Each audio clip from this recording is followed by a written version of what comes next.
Maybe. For the next half hour, we're going to break down the fights that are going to be coming up. A lot on the line tonight for Jaime Munguia. He's 42-0, 33 KOs. Of course, Munguia, former champion at 154 pounds, but gave tonight his challenge against John Ryder is probably the toughest of his career. He had a great fight with Zervichenko, which was the fight of the year last year, but Ryder is not easy. No, it's a good fight. A lot of people are giving Ryder credit because he went 12 rounds with Canelo. Canelo put him down, I think, 3 times in that match. So I think it's a fight that Munguia's, I think his motivation is, I want to do what Canelo couldn't do, stop him. Yeah, Ryder from Islington in the UK. Yesterday at the weigh-in, I was interviewing Ryder, and he saw a couple of Brits there. He's like, I have a couple fans here. His last fight, he was in Guadalajara in the Chivas Stadium. Nobody was on Team Ryder. Tonight, there might be a few people because he knows them, but this is a guy that is used to being the B-side. Not everybody's going to give him a chance. He's had some fights over the years where you thought that he might have won, but he didn't get the decision. This is a tough dude, and you've been there, Gabe. Kind of reminds me of you in your career where some people might not give you an opportunity, and then next thing you know, you're knocking out people. Yeah, you can't sleep on Ryder because he comes in shape, he's determined, and he has good skills, so you can't sleep on him. But I don't think, Munguia, he's coming, new team now. He's with Freddie Roach. I think Freddie Roach is going to bring the best out of Munguia, so it's going to be a great fight. Jaime Munguia, John Ryder is our main event tonight. Of course, 9 fights coming your way, 4 of them live here on YouTube, the prelims, and then the DAZN broadcast gets going with David Picasso, who's going to be making his U.S. debut. And if you look at Jaime Munguia, of course, you look at his record, well, he was built up as a teenager in Mexico, didn't have the biggest amateur background because in Mexico, he turned pro at 16 or 15, like Canelo did, and that's where you develop. So his fights over the last year, people have been asking about, okay, Munguia, what kind of fighter is he? And now he's going with Freddie Roach. It changes you up. And if you look at the highlights of Jaime Munguia, he's been a fighter that when he was with Gregory Morales, he'd come in there and fight a certain way. So when you had that Munguia fight, this was against Demetrius Ballard, he was attacking. Munguia, he likes to mix it up with you. This is a fun fighter. He's an offensive fighter. And, whatever happened between him and his old team, that's the past. But he's now with an offensive coach, Freddie Roach. Okay. So who you've trained with before. Yes. And I think Freddie's just going to bring the best out of Munguia. I think, Freddie, even though he's an offensive coach, he does have good defense as well. Yeah. He does show good defense. So let me ask you this, Gabe. Yeah. When you go to Freddie, you're making a decision in your career that, look, with Morales, Terrible Morales, the Hall of Famer, Munguia was with him, but he learned a lot with him, but Morales is now in the political world in Tijuana. Maybe he talks about running for office, so he didn't have the time devoted to Munguia. And I give him credit for saying, I want to leave my comfort zone, go to L.A., and nobody around me, just my team, the 5 a.m. workout. When you go to Freddie Roach, it's a different kind of discipline, isn't it? Absolutely. Freddie Roach is Hall of Fame trainer. And Eric Morales, great fighter, Hall of Fame fighter. But, whatever Munguia learned from him, which was a lot, that was that time. Okay. And now it's time for him to develop and learn new things. And what do you learn from Freddie the first day you're in there? Freddie is a fighter. He's going to allow you. He's not going to change you. He's just going to add to you, And one thing, Freddie Roach is, like I said, he's an offensive coach. So he's the type of guy that he's going to help you create offense, how to create openings, where maybe Munguia sometimes is walking straight forward and he's throwing punches because he throws a lot of shots. But Freddie was showing him how to set up a shot. Maybe throw combinations up top, but really you want to set up the hook to the body. So with Freddie, is just is more strategic, not just being offensive, but there's a plan of breaking you down. Yeah, Freddie trained so many Hall of Famers over the years. Does a great job with him. And when I first heard that Munguia was with Freddie, we had that press conference, and Freddie to the side tells me, this dude hits hard. I'm like, Freddie, you've had some guys. You had some monsters in those. You had the Klitschko. He's like, no, this dude hits hard. When he gets in shape, he's going to be even better. Now, Munguia, over the years, has always gotten to the weigh-in, and I've known him for a long time since he signed with Golden Boy, and he got to the weigh-in and made weight. This week, this is just my very amateur observation. This guy, here's a terrible cliche, is in the best shape of his life. He really is, because during the week, at the press conference, didn't have the sunglasses on. Was talking, and usually fighters 2 days before, their mouth are foaming already. from what I was told, he was eating, he was right, the nutrition was right. He came in at 167.8 and had a great personality about it. He, as they say, no estaba sufriendo. He wasn't suffering to make weight, and that's the Freddie Roach effect. Yeah, that's the example of a fighter having a good camp. And Freddie knows a lot about Munguia because we trained against Munguia back in 2021. So Freddie studied. Wait, so you trained against Munguia? No. When we fought Munguia. Oh, okay. Oh, yeah. So Freddie studied Munguia. You know, we had a game plan. It was a great fight. It was fight of the year. Yeah. You know, Freddie came out with a great game plan against Munguia. But so Freddie knows a lot about him. So I think Freddie working with him already started the camp with having an idea of what he's getting. The weigh-in yesterday, Ryder locked it. He's in great shape. But Munguia, I've never seen abs on Jaime Munguia. He didn't have them when he fought you. He was making weight. He was trained. This guy looks really, really good. I think when I fought Munguia, it was probably the best he came in at the time because I think he was very excited to fight me. He had followed my career, and he had respect for Freddie. So Munguia, that's why that fight was so entertaining. Yeah. And I think after that fight, I think it gave him a feel of that's the direction I want to go, and I think that's why he's with Freddie Roach. And the main event tonight, Jaime Munguia against John Ryder. That'll be live on DAZN later on tonight. There's 9 fights coming your way. 4 of them here on the YouTube page, and there you see Chase Field, home of the Arizona Diamondbacks, but we're inside the Suns Arena. The first fight on DAZN in a couple hours will be Mexican undefeated fighter David El Rey Picasso against Eric Cruz. Then later on, the IBF flyweight title is going to be on the line. Gabriela Fundora defends for the first time. She's 21 years old. You're like, Fundora, is that Sebastian's sister? Yes, it is. She became a champ before him. Takes on the tough Christina Cruz.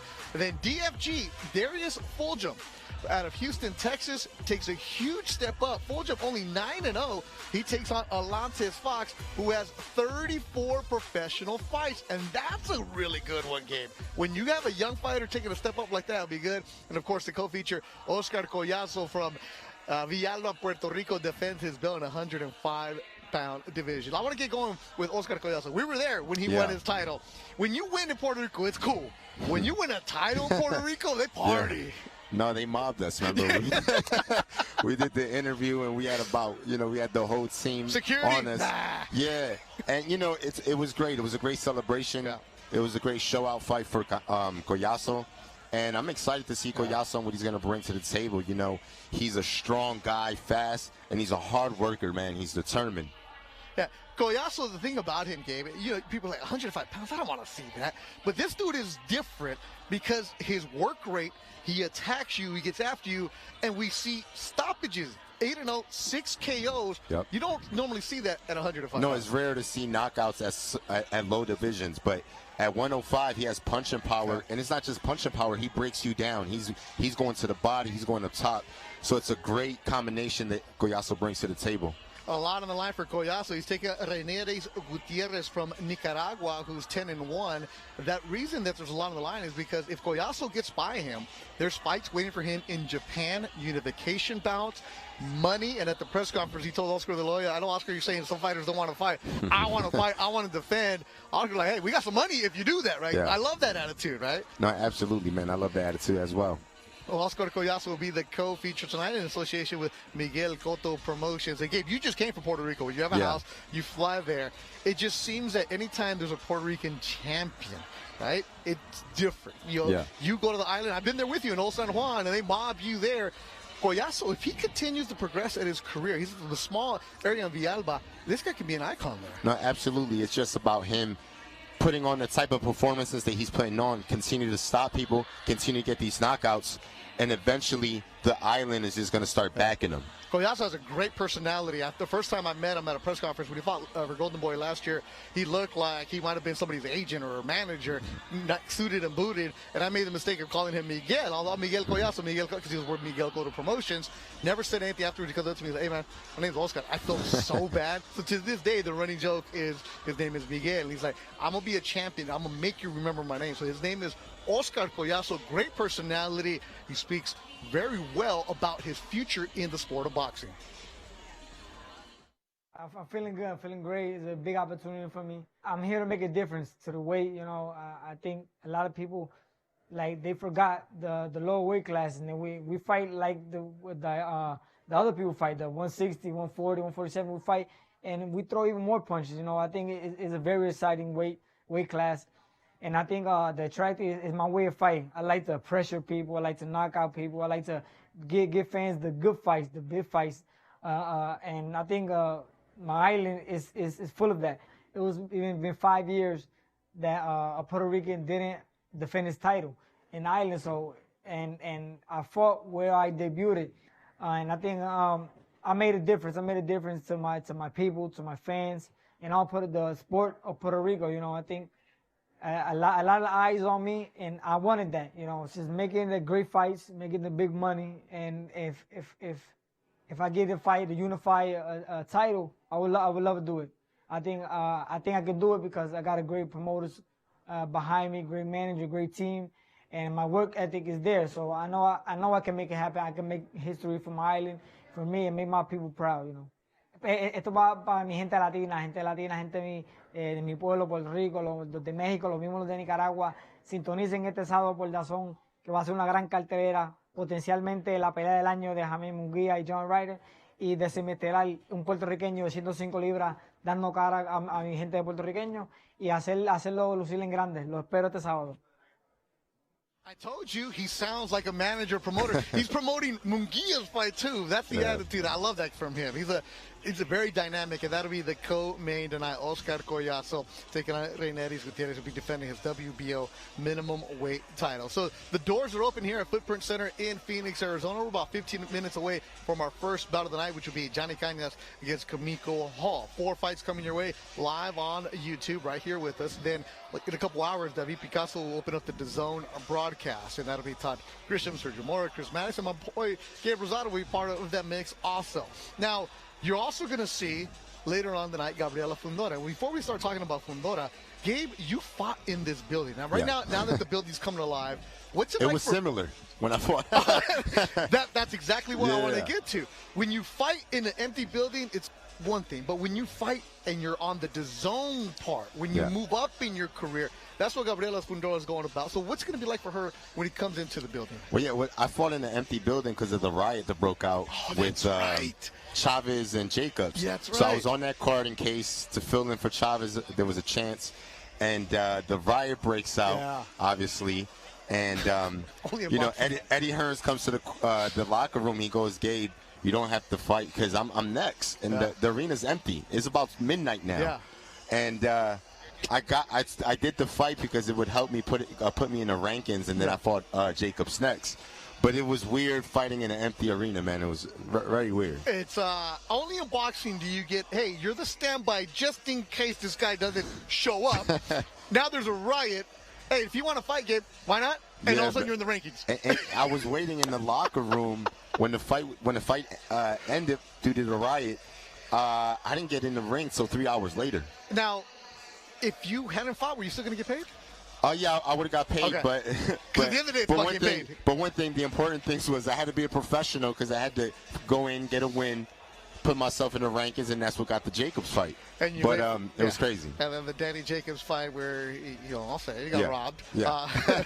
But that's the career of Gabe Rosado. If you know anything about it, does a great job as a broadcaster. First year really doing broadcasting, doing a great job. He and I would do 4 fights. Again, about 12 minutes away from our first bout tonight. Gabriela Fundora is an interesting story.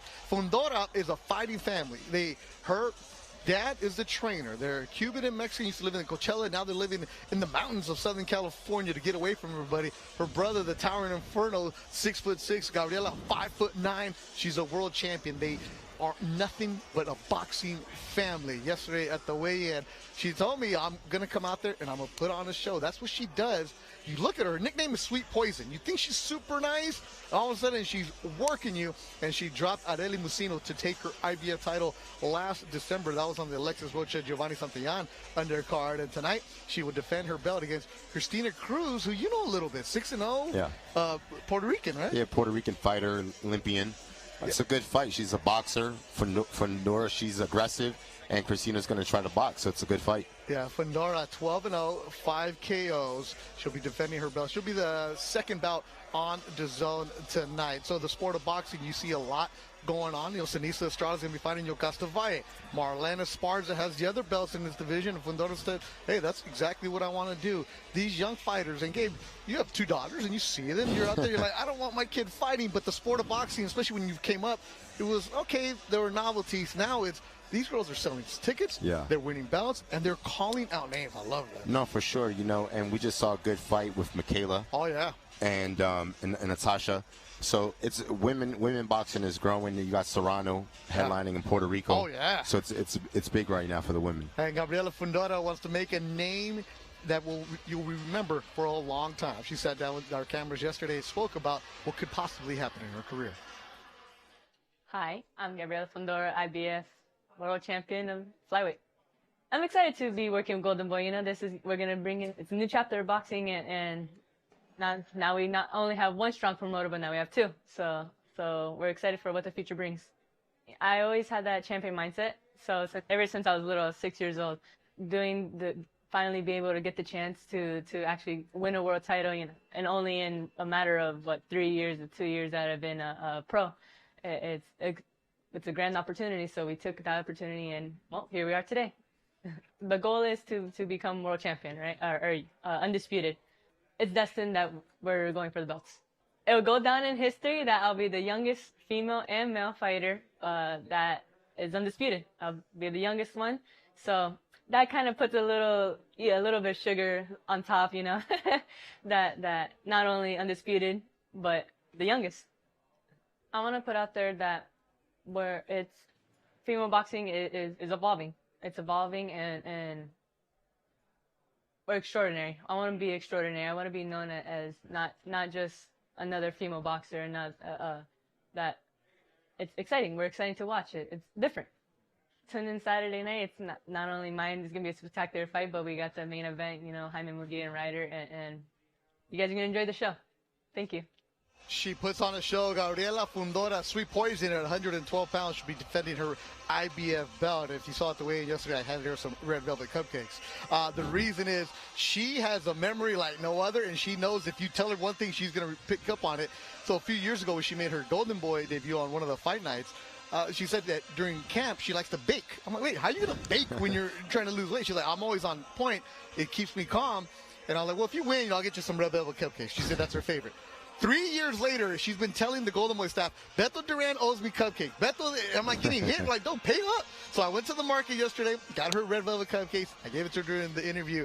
And what does she do? Instead of saying thank you, which she did, by the way, she goes and tags Golden Boy. Beto Duran finally paid up. He finally good with his bets. Like, this is that attitude. Do not slight Gabriela Fundora, and do not take her lightly. She'll be defending her belt at 112. Darius Fulghum will be the fight afterwards. DFG, Houston, Texas. He had dreams of going to the Olympics as a heavyweight, but then the pandemic hit. He was unable to qualify because he couldn't get to South America to get the right points. Darius is also a nurse. He was practicing nurse for a little bit. He has a degree from Prairie View A&M, but he said he wanted to go and chase that boxing dream. He's now down at 168 pounds. He takes Alontes Fox, a veteran from Maryland, tonight. And Gabe, DFG 9-0, 9 KOs. Oscar De La Hoya signed him really high on him. He fought 6 times last year. But I want to go on the flip side. He's 9-0, but he's taking on Fox, who has 34 fights. You've been used as that fighter where, hey, we got this hot shot prospect. Yeah. We're going to test him against a fighter like Fox. Is this too much too soon? No, you know, it's a good test. Okay. It's a good test. You know, 9-0, 9 knockouts. He has power.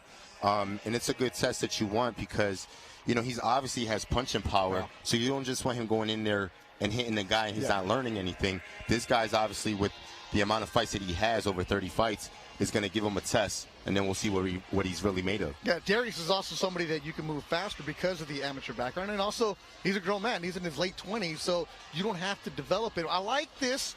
It's a good matchup. And honestly, Gabe, I don't know which way he could go because Fox he's tough. He's gone up against good fighters. He's come up short. He has 5 losses, but the attitude yesterday was you made a mistake. And you had that attitude a lot in your career. No, yeah, for sure. You know, I can go as far as when I fought on ESPN against James Moore, Olympian from Ireland, and he was the favorite, and I came in kind of, you know, similar and I got the knockout win. Yeah. So anything can happen, man. So you got to be on point. It's a really good card. You have the veteran John Ryder taking on Jaime Munguia.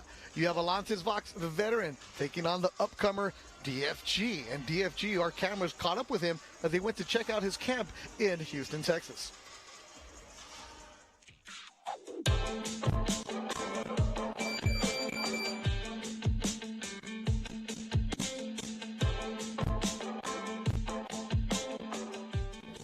This is honestly probably the best that I've felt going to any fight, you know.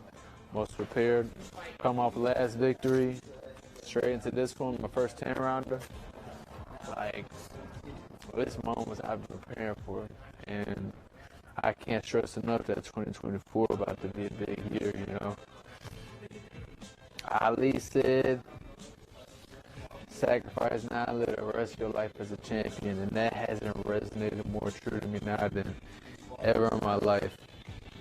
And so 2024 all about sacrificing. See the bigger picture, and we're just gonna keep attacking. Darius he's a pressure fighter without reckless pressure. Relentless pressure, even though it may not look like it from the outside. He has a habit of trying to stay in range to always create a mental pressure during the fight, the entirety of the fight. DFG will be coming up later on the night. We're about 8 minutes away from our first bout coming your way live on YouTube. So just stay right here on the Golden Boy YouTube page. 4 fights coming your way with young Golden Boy prospects. All 4 fighters have been signed by Oscar De La Hoya's Golden Boy Promotions. Opening up the broadcast will be Jonathan Cañas out of Santa Ana, California, trains with Hector Lopez, who has Alexis Rocha in his camp. Then after that will be El Terror, Gael Cabrera from Ciudad Obregón, Sonora, Mexico.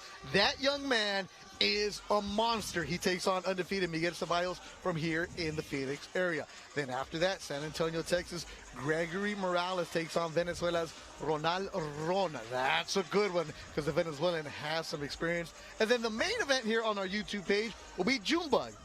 His name is technically Daniel Garcia, but I don't think anybody's ever called him that.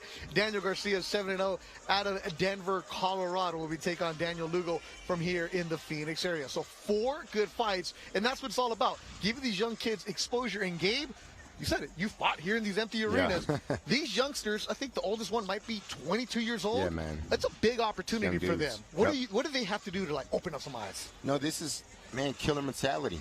You know, listen to your trainer, but you got to go in this ring and you got to kill. Yeah. Have a kill mentality. And the guy I'm looking forward to watch is Daniel Garcia. Yeah. We saw him in Fantasy Springs. Yes. We called this fight, man, and he's a good talent. Good attitude, good approach, and he's trained by Danny Garcia. No relation, Danny Garcia, brother, Robert Garcia, so you know he's got a good boxing background with him. And Junebug sat down with our Golden Boy cameras to talk about his career. Junebug Garcia, and I'm excited, you know. Jaime Munguia, I've always watched ever since I was little. Like, I was smaller too, and I've always wanted to be on a card like his, because all his cards are super exciting. Even the undercards, they're really good. So I'm just blessed to be on one of those cards, and excited to showcase my skills. Thank you. You know, as a Coloradian or whatever, you know, they say there's a lot of talent in Colorado, but for some reason sometimes it just doesn't come out. So for me to represent part of Colorado is amazing, and I think that's where all the following comes from. That means that they trusted me. They trusted me to work hard to, you know, those fighters are a test, so you're going to have to get ready. Like, they don't want any slouch. You hit them and they go down, and, you know, you got to get ready. You got to suffer a little through camp. So when you get to the top, that's you're going to work harder, so how hard you need to work to look good. That's what it is. You got to sacrifice stuff so you can get to where you want to be.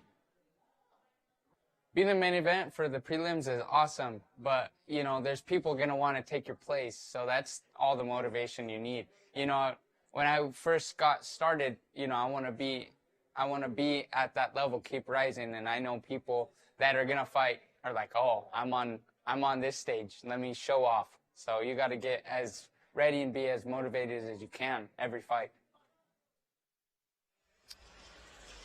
Moments away from our first fight, getting ready to walk. It'll be Jonathan Cañas. Then after this, Gael El Terror Cabrera, Sonora, Mexico. Gregory Morales, El Goyo. And then Daniel Garcia, Junebug. Coming up in our main event here on YouTube. Y saludos a toda la gente que está mirando en México. David Picasso El Rey will be the opener on DAZN. Then Gabriela Fundora, Darius Fulghum, Oscar Collazo, and of course the main event, Jaime Munguia and John Ryder. So 5 fights coming your way on DAZN in a couple hours. Moments away from opening up the broadcast here at the Footprint Center in Phoenix, Arizona. Gabriel Zotto, the main event, though, Jaime Munguia, John Ryder. What do you want to see from Munguia? I want to see Munguia bring it to Ryder, go for the knockout, take him out of there. Simple as that, huh? Yeah, you know, just let your hands go. You know, don't give Ryder the opportunity to create separation. Ryder's going to move around. He's going to box. He's going to try to jab. I don't think Ryder's going to come in and apply pressure. I think he's going to try to box. So I want Munguia to walk him down, attack the body, and go for the knockout. All right, thanks everybody that's been watching us here. I've been watching the YouTube comments. Good commentary, man. Fight fans are excited for this. It's January, towards the end of the month, and it's a good fight town. It's an afternoon boxing game, a little different, man. It's a good vibe. You want to come out here. Footprint Center, the doors are open. People are here ready to go. We're moments away from that. So Munguia, go for that knockout. If he does get a knockout, is Canelo on the horizon? Yeah, man. I think that calls for him and Canelo next if he's able to get the knockout. So when you saw Munguia a couple years ago when you fought him, how different does he look now? You know, because the Freddie Roach effect. We'll see. We'll see. You know, the Dumachenko fight was a war, but you know, we had fight of the year, so Munguia looked phenomenal when we fought. So I expect him to be the same, and Freddie Roach is going to add just a little bit more sauce to the style. Yeah, Jaime Munguia, John Ryder at 168 pounds. Make sure you continue to comment on the YouTube page. We see they're there. Go follow the Golden Boy social media accounts, behind-the-scenes coverage on our Instagram, and also make sure you subscribe to the YouTube page. As always, leave the comments. We check it out. We interact with you. We have a lot of fun for you. 4 fights, 4 peleas. Aquí llegan. Johnny Cañas, Gael Cabrera, Gregory Morales, Daniel Garcia, right here live on YouTube. And then in a couple hours, it'll be David Picasso, El Rey Picasso against veteran Eric Cruz. Picasso making his U.S. debut, 26-0. And that's really an interesting fight. Then, of course, Gabriela Fundora, Cristina Cruz, DFG, Alantes Fox, Oscar Collazo, Reineris Gutierrez, Jaime Munguia, John Ryder. So 5 fights on DAZN. 4 right now. It's been a good week here in Phoenix, Arizona. Of course, Golden Boy Fight Night will be coming up in February. Also, we saw the announcement of Cameron Cepeda in March. So Golden Boy is going to be busy. Gabe's going to be busy broadcasting or maybe training for a fight. No, man, I'll be with you, man. Let's go. And you saw Gabe's Instagram this morning. He was running. So if you're Berlanga out there and you're watching, Gabe's training, bro. I know you're training too. So we're going to have a lot of fun with you here on the broadcast. So again, Golden Boy Promotions in Phoenix, Arizona, a great fight town. The main event, Jaime Munguia, John Ryder. We're moments away from the broadcast getting going. 9 fights, Gabe. 9 fights. That's what the fight fans get, man. You get your money's worth here. And it's great talent, man. This undercard is phenomenal. Yeah, so there's a lot of talent coming your way. It's about getting the young fighters exposure, and that's why we do the YouTube broadcast for them, to get them exposure, to let them know. They go through the press conferences, they go through the photo shoots, they go through the media session. At the end of the day, what do they do in the ring? And we are ready to go for our first bout of the night. When you're the first bout of the night, Gabriel Zotto says you got to come out and show out. Jonathan Cañas from Santana, California. He's 21 years old. He'll take it on Kamiko Hall, a 0-3, but he's also an MMA fighter. He's 1-0 in MMA. He's got a blue belt in jiu-jitsu. So that's what we got tonight. So Johnny Cañas, 2-0, 2 KOs. We'll see what we get in our main event here in our first bout of the night. Our ring announcer for tonight, the one and only Joe Martinez. Well, ladies and gentlemen, a very good evening and welcome to the Footprint Center here in Phoenix, Arizona for an exciting night of world-class professional boxing, all brought to you by Oscar de la Hoya's Golden Boy Promotions. And it's sponsored by BetOnline, your online sportsbook experts. And now, fight fans, we are set to go with our first bout tonight, 4 rounds in the super lightweight division. And first to make his way to the ring, fighting out of the blue corner, from Georgia, here is Kamiko Hall.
Next to make his way to the ring from California, here is Jonathan Cañas.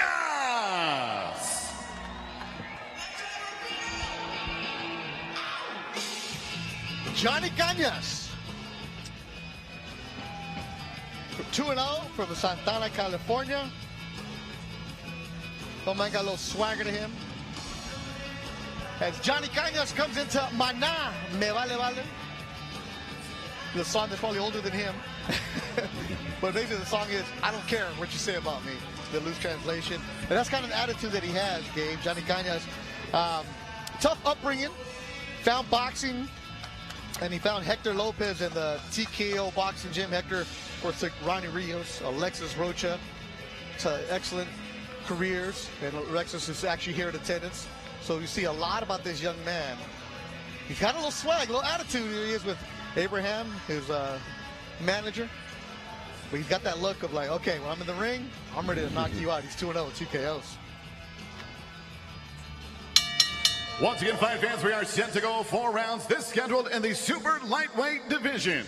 Introducing to you first, fighting out of the blue corner, wearing blue with white. He weighed officially 137 1/2 pounds. He enters the ring tonight for the 4th time as a professional from Brunswick, Georgia. Here is the Wild Child, Kamiko Hall.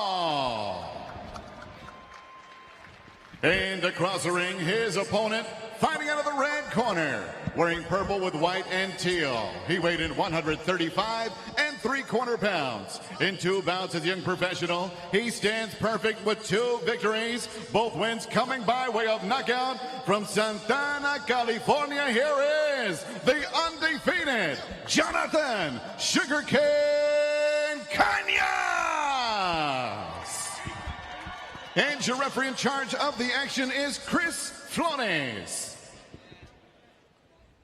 Okay, gentlemen, we went over the instructions in the dressing room. I expect a clean fight. Here's the line right here on these trunks. These are a little high, so I'm going to let you work right there. Touch gloves now and go back to your corner. All right, our opening bout of the night in the super lightweight division. Cañas was supposed to fight on the Virgil Ortiz card a few weeks ago in Las Vegas. Day before the weigh-in, his opponent was not cleared. So here he is. And he had to wait a couple more weeks, so you stay on point, stay in the gym. And that's what happens when you're a young fighter. You got to lock through that. Hall just landed a good right hand. Yeah. Another jab he got caught with. Nice one, too. All 0-3. Cañas has a lot of sparring with a lot of guys at Robert Garcia's boxing gym in Southern California. And a hook from Hall. He's winging punches.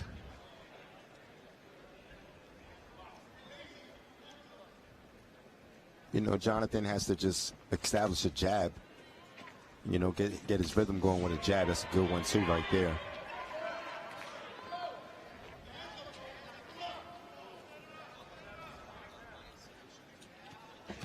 Body work from Cañas, and he drops Hall in the first.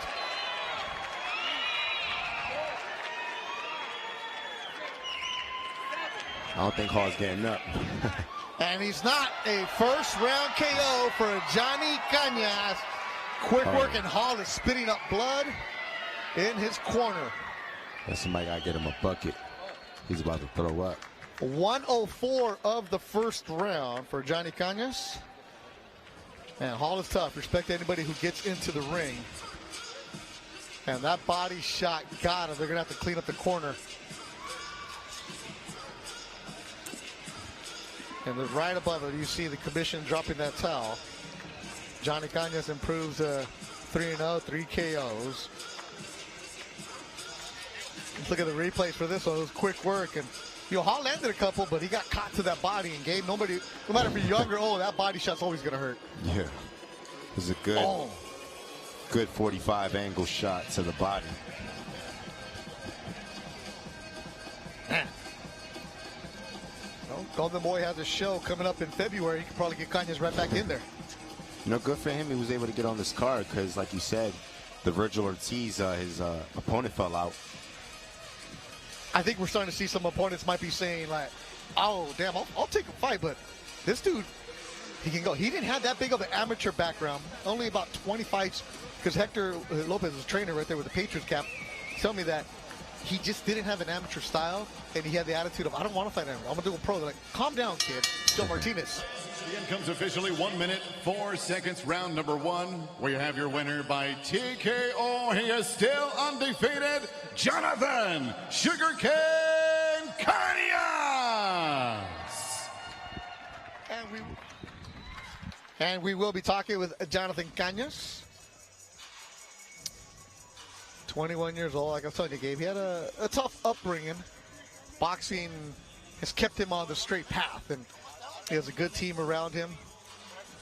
Hector, right there in the blue hat, was telling me the day he just locked in and said, okay, I'm going to be the kid who goes to sleep at 9 o'clock. I'm not going to be messing around. That's what's changed for him, and he ended up getting a Golden Boy contract. I know Oscar De La Hoya loves dealing with him. The team loves dealing with him. And all right, so we have 9 fights total tonight. 8 more to go from Phoenix, Arizona. Beautiful scenic here. And Kamiko Hall, that guy's tough. He's a blue belt jiu-jitsu, but he got hit like that in the body, and he loses for the 4th time. 104 of the first round. Coming up next, Gael El Terror Cabrera, who also has that power shot. Greg Morales and Daniel Garcia still to go.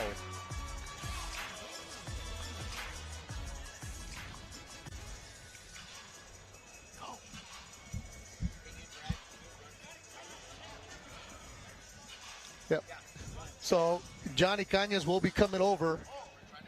We'll get him over here. You know, you got some people in the front row. You got it. Yeah, right there. When you get the he victory, gets some love. He gets some love. You know, a couple selfies. I mean, you should. You know, you got to get the selfies. But most importantly, and I'm gonna yell at him like, yeah, you know that you're gonna get the interview with Gabe Rosado, bro. You can't be making Gabe Rosado wait. So he'll be sitting down. We're gonna talk to Jonathan Cañas right now as he opens up the broadcast here tonight. And there you go, Johnny. You were, yeah, we got you there. You were supposed to fight a couple weeks ago in Las Vegas. I know you were disappointed. We were there. So when they told you you're going to fight in Arizona, how'd that make you feel? It's awesome, you know, just always got to stay ready. You know, things happen in boxing, and I'm very happy that I got to fight on this big undercard, Munguia Ryder. It's going to be an exciting night tonight, so if you're not going to tune in, you better tune in, because it's going to be a great night of boxing, so I'm excited. You know, this happens in boxing where the Virgil Ortiz, you were supposed to be on that card, it fell out, and you got back on, you know. So did you go back to the gym and just went back to working and pretty much just preparing? Oh, immediately. As soon as they told me my fight's off, I went right back to the gym on Monday. I still ran my miles in Vegas, enjoyed the fights, and just stayed ready. You know, my great coach, Cesar, and Hector Lopez, you know, and I'm just thankful for my team, and they keep me ready every day. So I'm going to get right back to the gym on Monday. Just like I told you last time, Beto. Yeah. I've known Johnny, full disclosure, I've known Johnny before he even turned pro. And you and I argued the first time we met because, you know, as your coach said, he was just this cocky kid who didn't want to listen to anybody. Now, I was telling Gabe, your life has changed because you have the promotion contract and you're disciplined. You're asleep by 9 o'clock. You're eating the right foods. You're not messing around. You cut off the bad friends. That discipline, where's it coming from now?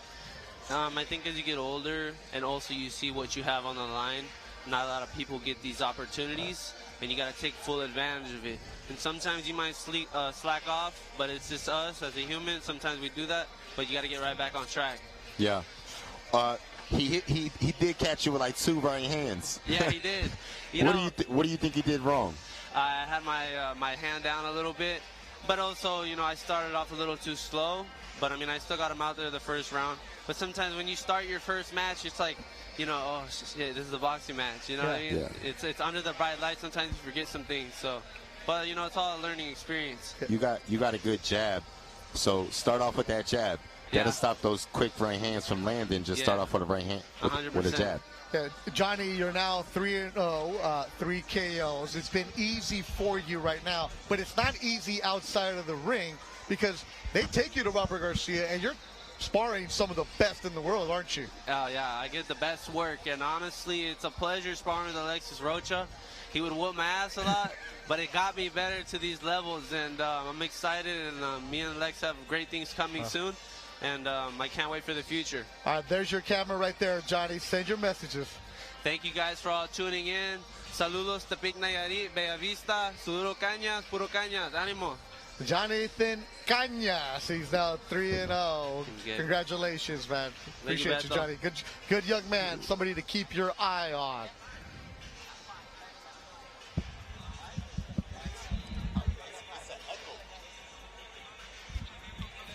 All right, more coverage coming your way from Phoenix, Arizona.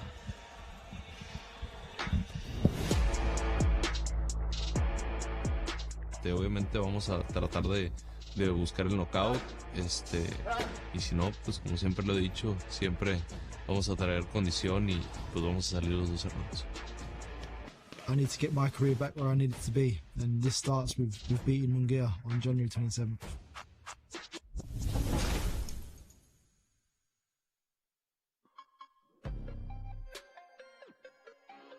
Me siento muy bien ahorita en este peso supermediano.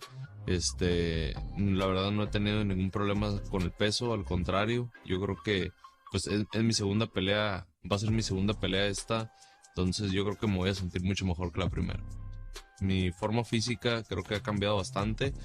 Obviamente también he tratado de mejorar mi preparación, mejorar mi alimentación, mejorar cosas, pero pues la verdad yo creo que 168 es el peso ideal para mí, ¿no? In the superweight division, with that little bit bigger, that little bit stronger, and we've got that little more will to win. And I think in days gone by, super middleweights has been the lost division, but now I think it's where it's at. I think it's a shot at redemption for me. I've gone in there against the biggest star in boxing, come up short, granted, but it's another big fight for me. Another big opportunity to stake my claim on the world stage and to go in and put a blemish on an undefeated record.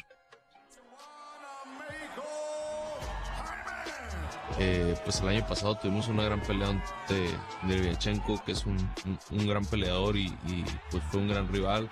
Pues no estuvimos peleando porque no encontramos nada, o sea, no se llegó a ningún acuerdo ahí el 23, pero pues sin duda empezamos bien el 2024. Ryder sin duda tiene una gran experiencia, ¿no? Ha tenido pues grandes compromisos con grandes nombres, incluyendo Canelo. Yo creo que pues de repente se sabe meter muy bien a tu distancia, sabe meter muy bien los golpes por el medio, los uppercuts, entonces hay que tener nada más cuidado con eso, con algún choque de cabezas, entonces pues, hemos trabajado bastante fuerte para eso. He's a former world champion, with 42-0. These opportunities don't come. These fights with Jaime Munguia don't get asked for. You just get seen as a quitter, no heart. So I think for the good of my career, then that was the right thing to do, to get up and to battle on and to come back even stronger. So I think many people will think I'm crazy, but I think I've done my career the world of good in doing so. People ask me about the Canelo fight and say, why did you get up? And it's that desire in my heart, that will to win. That will keep me getting up. It's that seeing my kids' faces. It's the fire still burns in my gut, and I will keep going until the wheels fall off. Yo creo que va a ser una gran pelea. Yo creo que nuestros estilos se van a acoplar para que sea una gran pelea para todo el público. Pues vamos a ver, yo voy a dejar todo arriba del ring.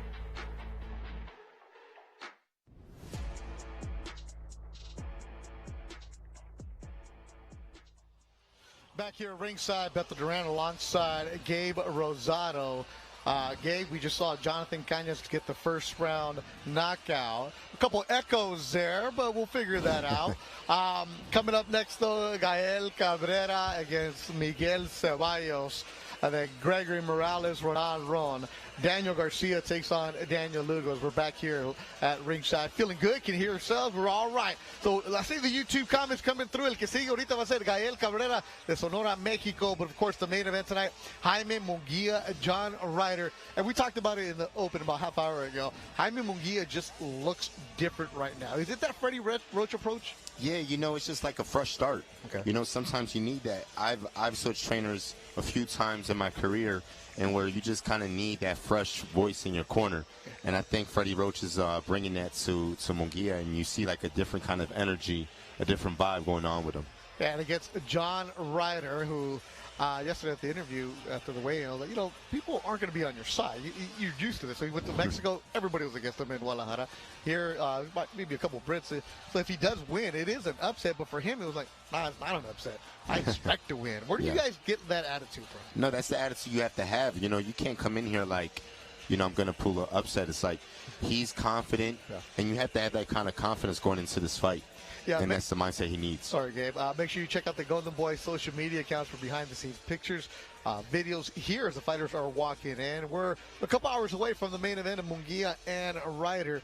Wild Card Gym is where Munguia is training. He's training in Tijuana, moved himself, just by himself, not everybody else, just his team, to Hollywood, where it's at. When you walk into Wild Card, for somebody who's never been, what's it like as a fighter the first time you walk in there? It's the best sparring. You're gonna, you know, I've sparred Bivol at Wild Card. I've sparred. Oh, yeah, Bivol there? Yeah, I sparred Benavidez. You know, you name it. No, yeah, well, I actually sparred Benavidez preparing for the Munguia fight. Oh, okay. So you know, it's nothing but world class competition and fighters at Wild Card. So Munguia, he's gotten great work, great sparring for this fight to prepare for Ryder. Yeah, and you walk in there, it's awesome. You know, it's an old school. It just smells like boxing, right? You have the upstairs, the downstairs. You pay your daily fee to walk in there. And I was talking with Freddie's team, but some guys come in here, we don't know who they are, and they're monsters, and they disappear. And you just sparring one day, like a guy from Eastern Europe or something. Yeah. And you have guys who are just trying to chase a dream. It's different in there. Yeah, because people are coming from everywhere. You got fighters coming from Russia, guys coming from all around the world, just to you know, get great sparring, and so it's phenomenal. It's a great gym. But Freddie doesn't just take on anybody. Yeah. He's got to know that you have the discipline and the work ethic, and you got something special in him, right? Absolutely. You know, Freddie's an old school trainer, and that's his style, man. His motto is, you know, let me see what you're bringing, and then if I like what I see, I'll work with you. And that's the trainer that Freddie is. All right, salud. Demon Box says Gabe's voice is perfect for broadcasting. Reading some of the comments here on YouTube. We are interacting with you here. Saludos to la gente que está in Indiana. We got people watching in New York, people in Jersey, some Philly people watching for Gabe. When's the last time you went to Philly, man? It's too cold right now. Yeah, I'll go back in the summertime. I'll go back in the summertime, but it's way too cold right now. The main event, Jaime Munguia, John Ryder coming your way. We got 8 more fights here, Golden Boy, in Phoenix, Arizona. Coming up next, El Gael, El Terror, Cabrera coming up, and also Gregory Morales, Daniel Garcia, and working our way towards the main event, Jaime Munguia and John Ryder. Boxing on a Saturday afternoon in Phoenix, Arizona. More to come here from Golden Boy.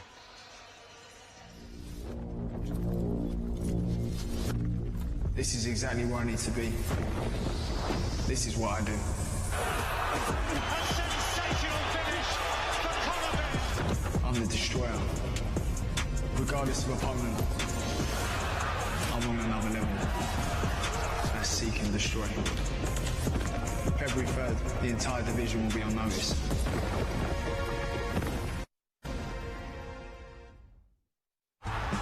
You only have 2 options. Either run with us or run from us. So many great matchups on this night. Oh, it's gone in. Let battle commence. My goodness, what a knockout. Jake Paul can have a very bright future in the PFL. What a strike. This is the zone, and there's plenty more miles to go before we sleep.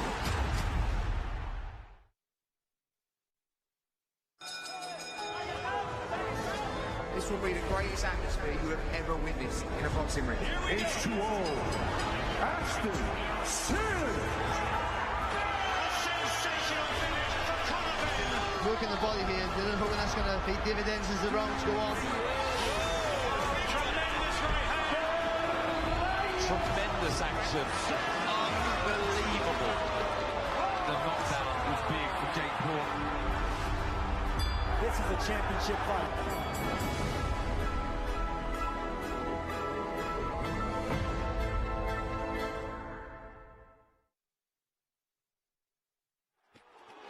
wants to take on the world. Could it be the next big thing?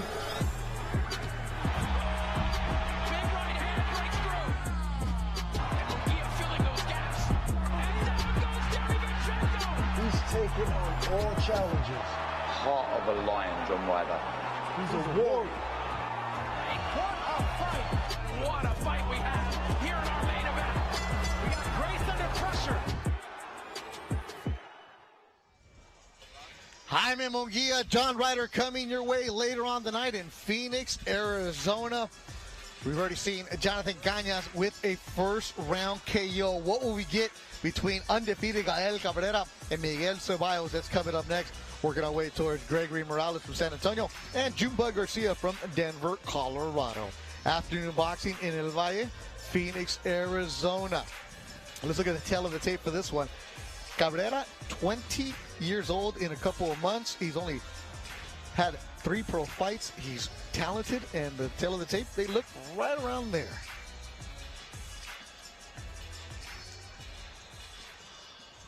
I think Joe Martinez is ready to bring out our second bout of the night. And now, fight fans, here we go with the next bout tonight. 4 rounds, this in the featherweight division. And first to make its way to the ring, hailing from Old Town Glendale, Arizona, here is Miguel Ceballos.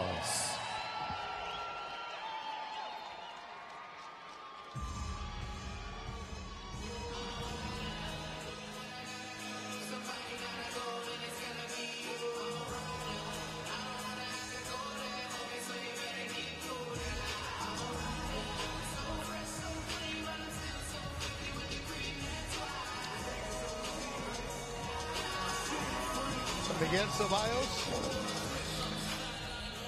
going to be walking in a few moments. Of course, keep going and checking us out on the YouTube page. After the 4 fights, then you got to go to DAZN. Make sure you download the DAZN app and check out everything you need. All kinds of coverage. There's boxing across the pond. Got boxing here tonight.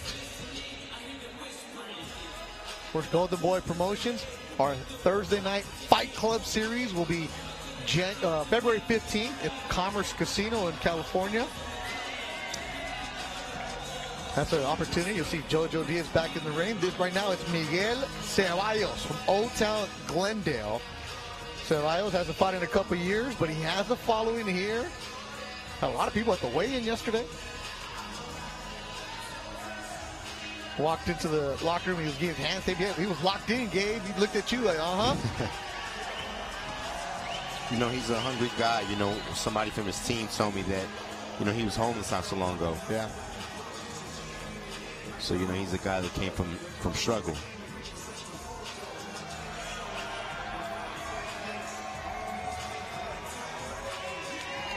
A big opportunity for him here tonight.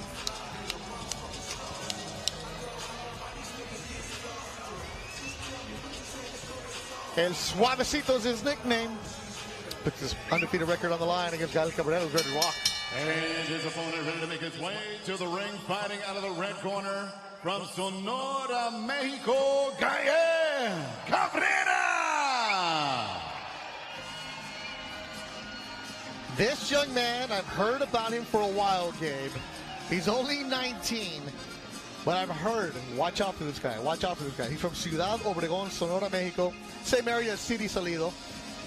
Oscar Valdez, former champion, lives in Hermosillo now. This is where Cabrera trains in Hermosillo. And Oscar told me, like, dude, there's this kid out here. This kid, nickname is Terror, El Terror. Well, you remember a nickname like that. And when Golden Boy signed him, before he even turned pro, I'm like, something's there. I've never seen on his first fight. I've done both of them. Oh, my goodness, Gabe. This kid comes out. He's fun. He attacks, and he gets after it. Yeah, he has that look, too, man. He has that vibe to him.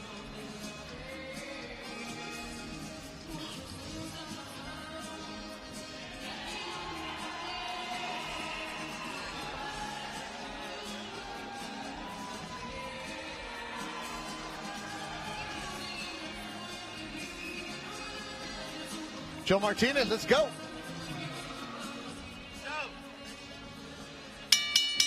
Once again, ladies and gentlemen, we are set to go with the next fight tonight. 4-round schedule. This in the featherweight division. Introducing to you first, fighting out of the blue corner, wearing blue trunks. He weighed officially 122 3/4 pounds. In 2 professional fights, he is perfect with 2 victories, both wins coming by way of knockout. Here is the undefeated featherweight from Old Town Glendale, Arizona, El Suavecito, Miguel Ceballos.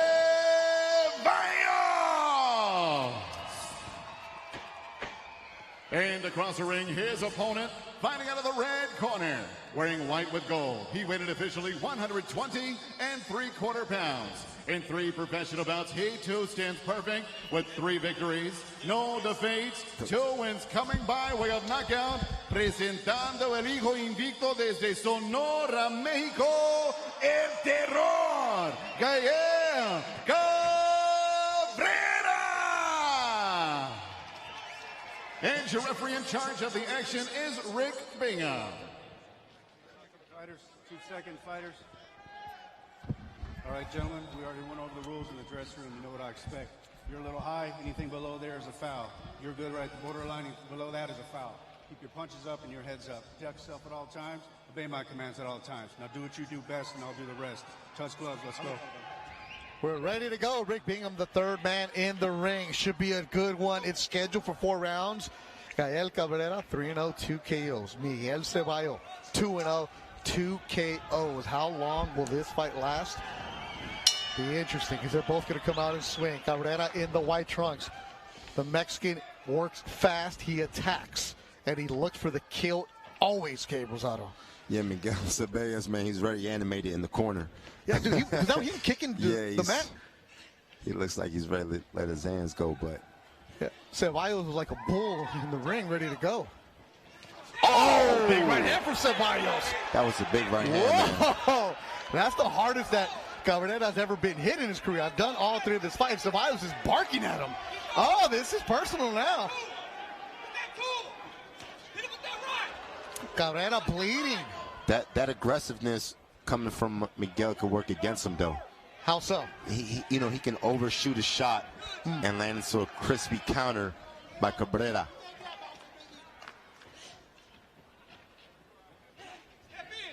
So both these guys, youngsters, swinging haymakers, body shot from Cabrera. I like the attitude by Miguel, being so aggressive, but he lands a good hook right there, but set it up with a jab, That's the shot. That's exactly what I said. Ooh, Gabe.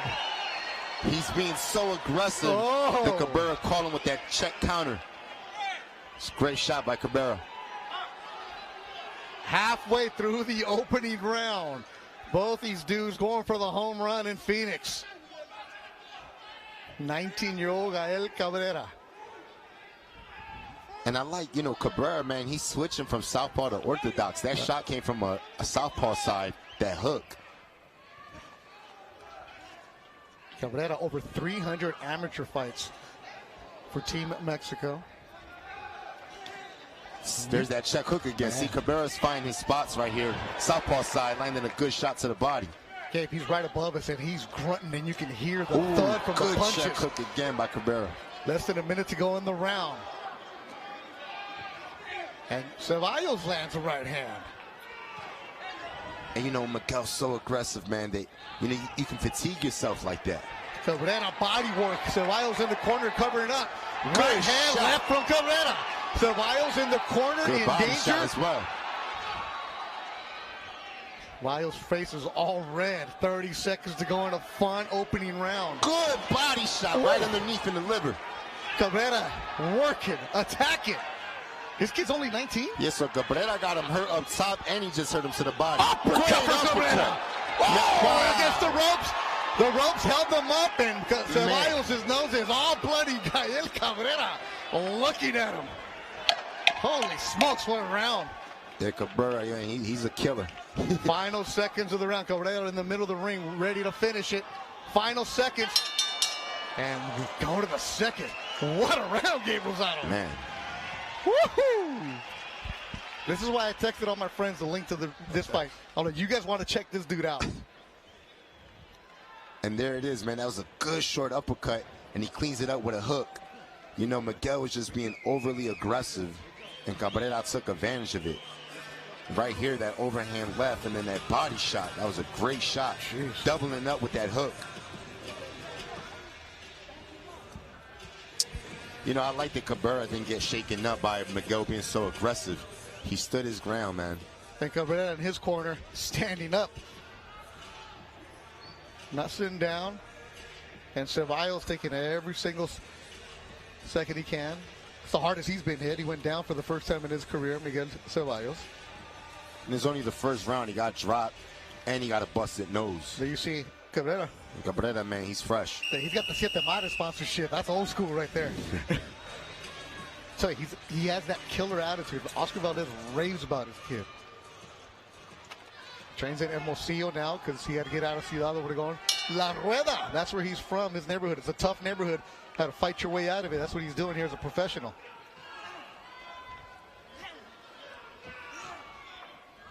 Cabrera starting off with a jab. Nice and smart. Yeah. Calm for a 19-year-old, isn't he? His brother, Pichon Cabrera, also a professional boxer in Obregón. So it's a boxing family.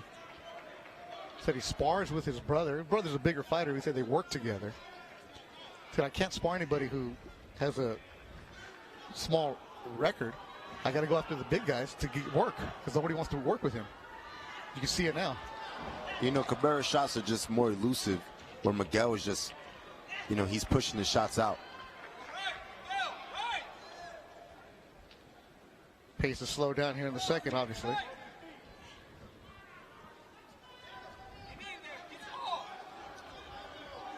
Cabrera's looking for that straight left. He has a cock set back. him up, yep. Trying to set him up with that straight left hand. There it is. Ceballos goes to the body. corner. 1-2 from Ceballos. Top. Switches orthodox now. Oh, and they're trading in the corner. Both guys land good shots. This is a fun fight.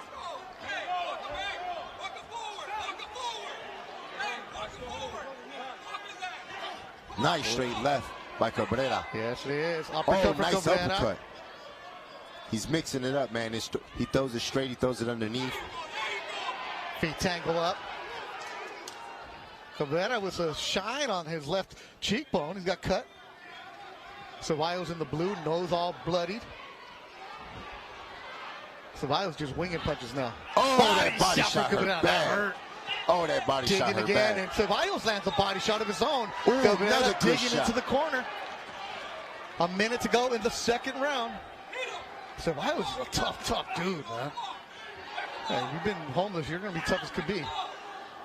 Big opportunity for him. Man, Cabrera just digging now, Gabe. Man, I like the distance that Cabrera's fighting off. You know, he's just smothering this guy, picking his shots well from a distance. Slipping punches nicely. Nice short shot. You can see why Oscar De La Hoya. That was a good sneak shot by Miguel.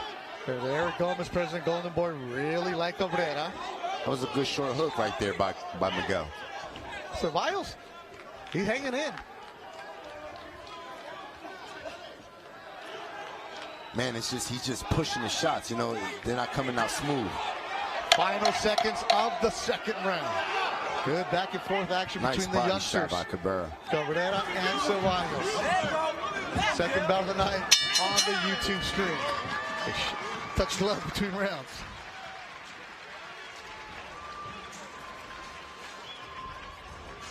Y saludo a toda la gente que nos está mirando en Ciudad Obregón, México, y también en Hermosillo.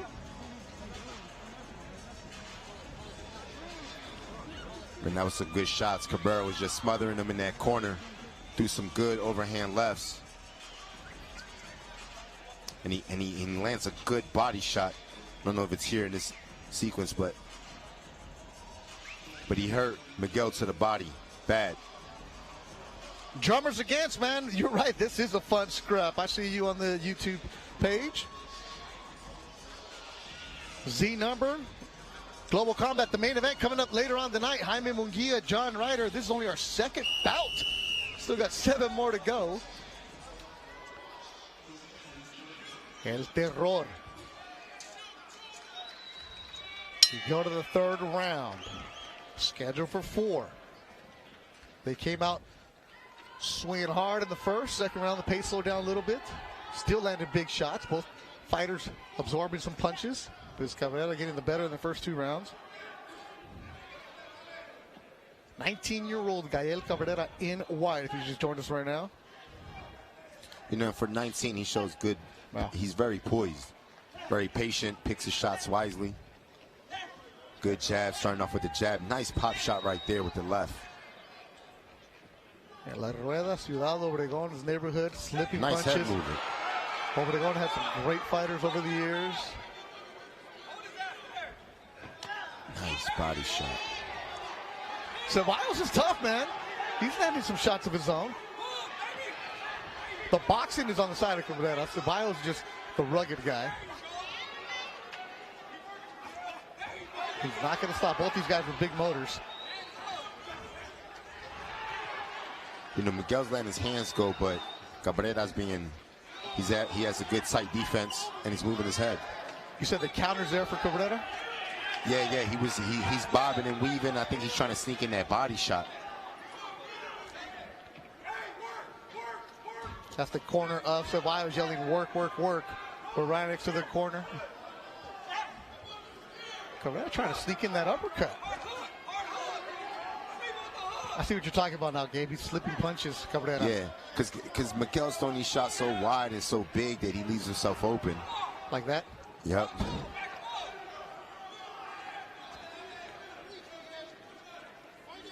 Coming up next, it'll be Gregory Morales and Ronal Ron, then Daniel Garcia, Daniel Lugo. Nice check hook. Check hook, and he moves. More blood from the nose of Ceballos, who lands an uppercut. Less than a minute to go in the third round. Ceballos coming on. Props to Miguel, man.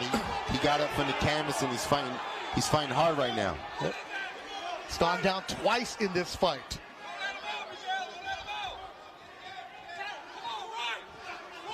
I've been told from the matchmakers, Javier Razo, that it's hard to find Cabrera an opponent because they see who he is and they're like, maybe not. Ceballos stepped up immediately. Said, opportunity on the golden boy card, I'm taking that. This guy's tough.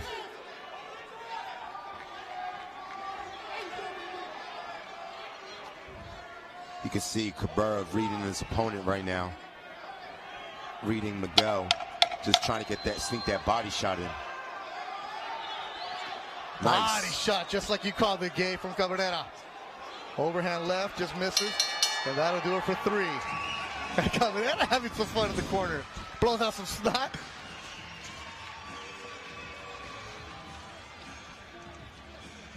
Ruben Hernandez, that's good observation right there. He says that Ceballos is open for a left hook.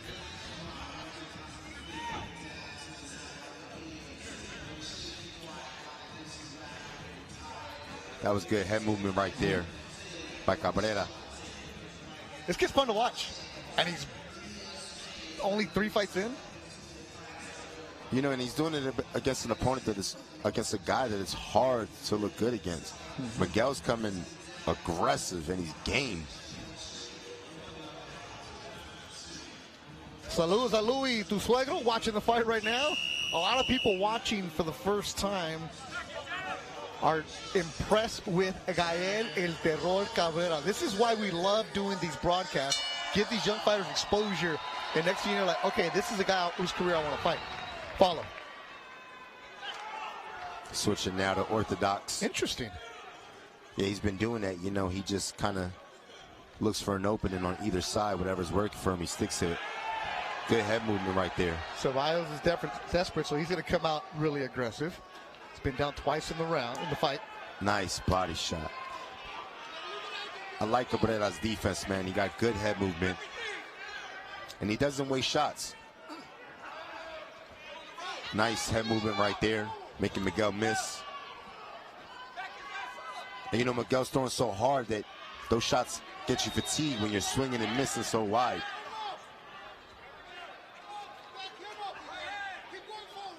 Main event tonight, Jaime Munguia, John Ryder. Also Oscar Collazo, Reineris Gutierrez. Darius Fulghum, Alantes Fox, Gabriela Fundora, Cristina Cruz, and then David Picasso. Here's Eric Ruiz. That's going to be on the DAZN broadcast. That's later on tonight. Check hook has been nice for Cabrera all night. Yeah, that check right hook has been landing. That body shot right there, too, to the liver by Cabrera. That one hurt. That one did, too. Halfway through the fourth and final round. Saludos la gente en Ciudad Juárez, Sonora. And the difference between these two guys, both of these guys are punching hard, but Miguel telegraphs his shots, where Cabrera's a little more elusive. It's more snaps to his punches.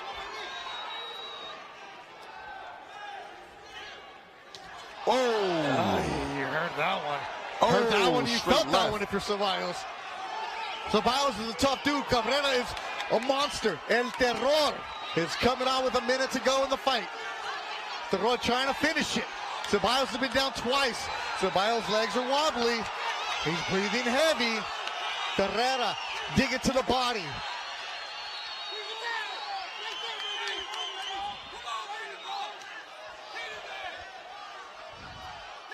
Man, Miguel's determined not to go down because he's getting hit with some big shots. Right above us in the ring. Cabrera looking for that opening. And the thing is, man, Cabrera doesn't even have his manpower yet. No, 19 years old. He was born on 9/11/2004. They're both tired. Ceballos still throwing. A lot of heart from the fighter from Old Town, Glendale. And Gael Cabrera and Ceballos putting on a show here. Golden Boy in Phoenix, Arizona. A fun fight. Respect between the two. And Cabrera doesn't know the fight's over. Hugs between. Respect to Ceballos, respect to Cabrera. That was fun. Man, Ceballos is a tough dude. Yeah, man, he's game. And he hasn't fought in 2 years. Whoever Ceballos gets next, be careful.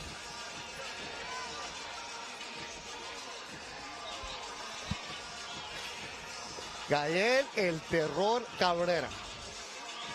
Let's look at the highlights of this four-rounder that Cabrera came out and was strong right away.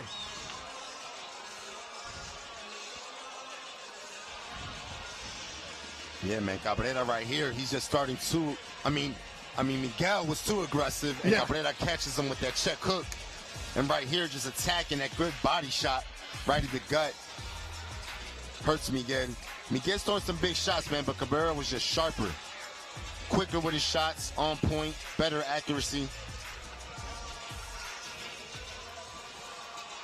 Youngsters. Miguel Cabrera. Tell you, the tough and suavecito. Got himself back into the mix, put his life together.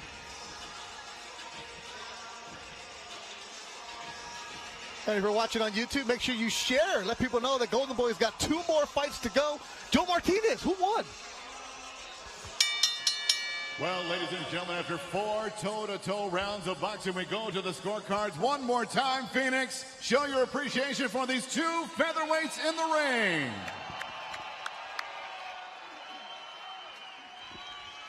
And here are the judges' scoring totals. 40-34, 39-35, and 39-35, all for your winner by unanimous decision. He is still undefeated from Sonora, Mexico, El Terror, Gael Cabrera.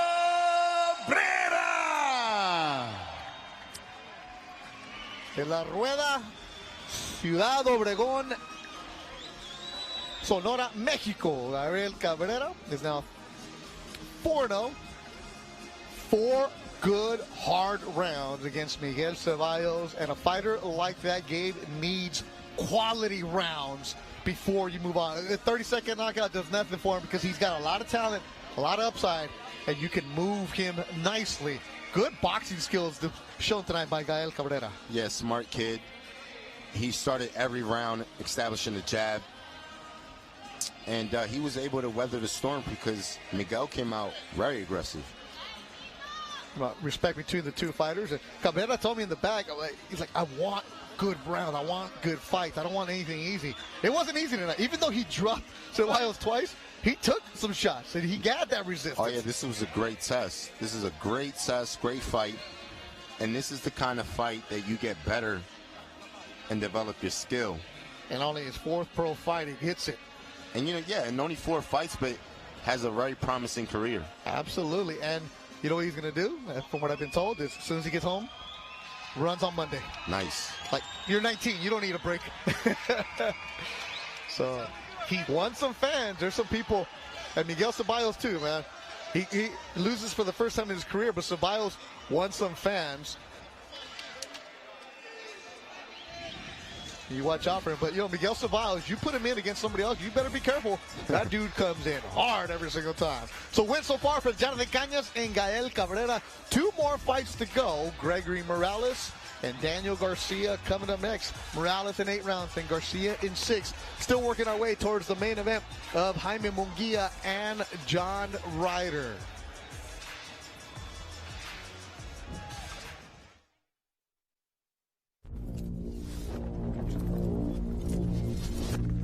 This is exactly where I need to be. This is what I do. A sensational finish for Connor. I'm the destroyer. Regardless of opponent, I'm on another level. I seek and destroy. February 3rd, the entire division will be on notice.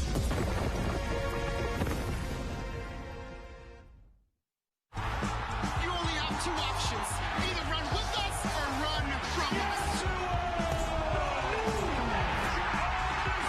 So many great matchups on this night. Oh, it's gone in. Let battle commence.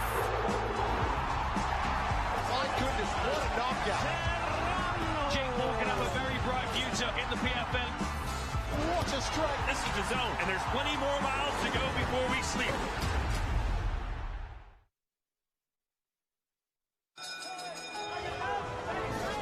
This will be the greatest atmosphere you have ever witnessed in a boxing ring. H2O. Ashton Sin. Working the body here, they're hoping that's going to pay dividends as the rounds go on. Tremendous action. Unbelievable. The knockdown was big for Jake Paul. This is a championship fight.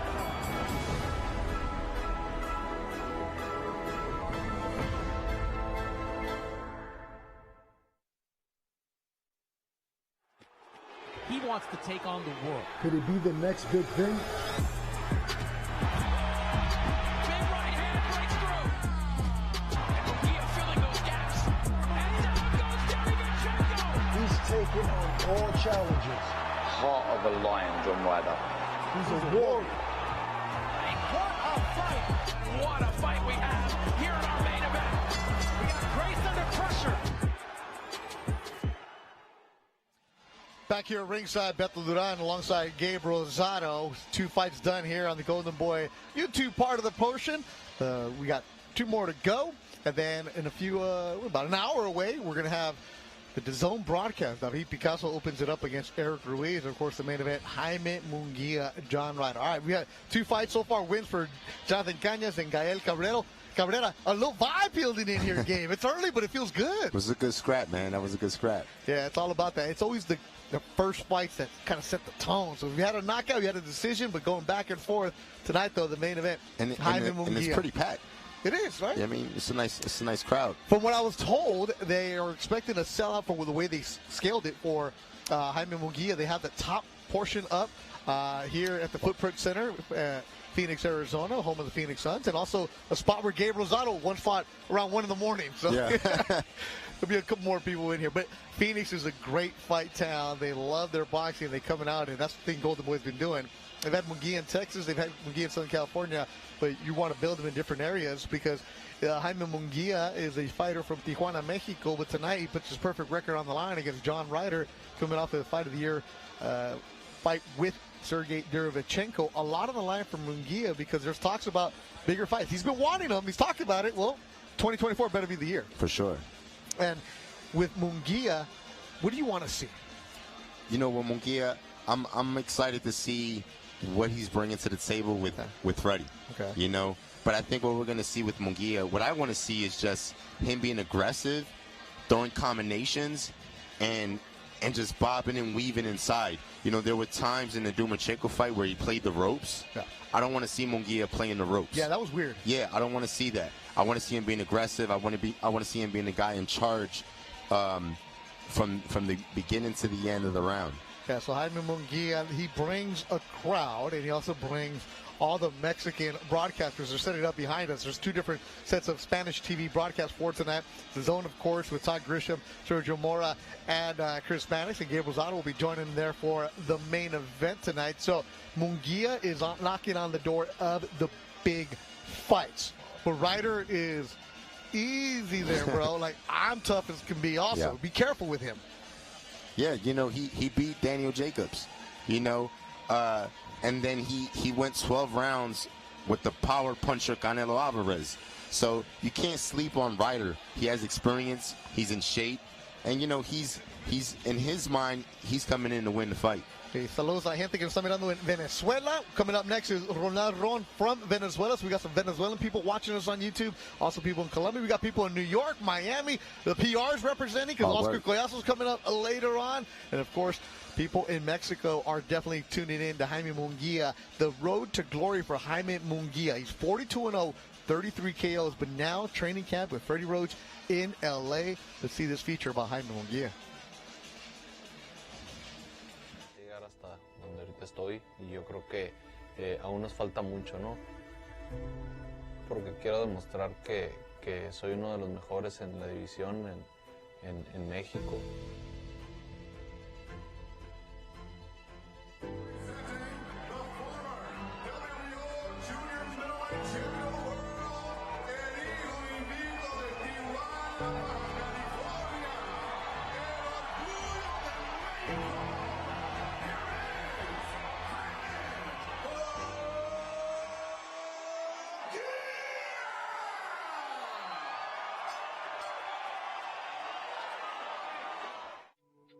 The first time I heard of Jaime Munguia when he was about to fight for the world title, and he pulled it off.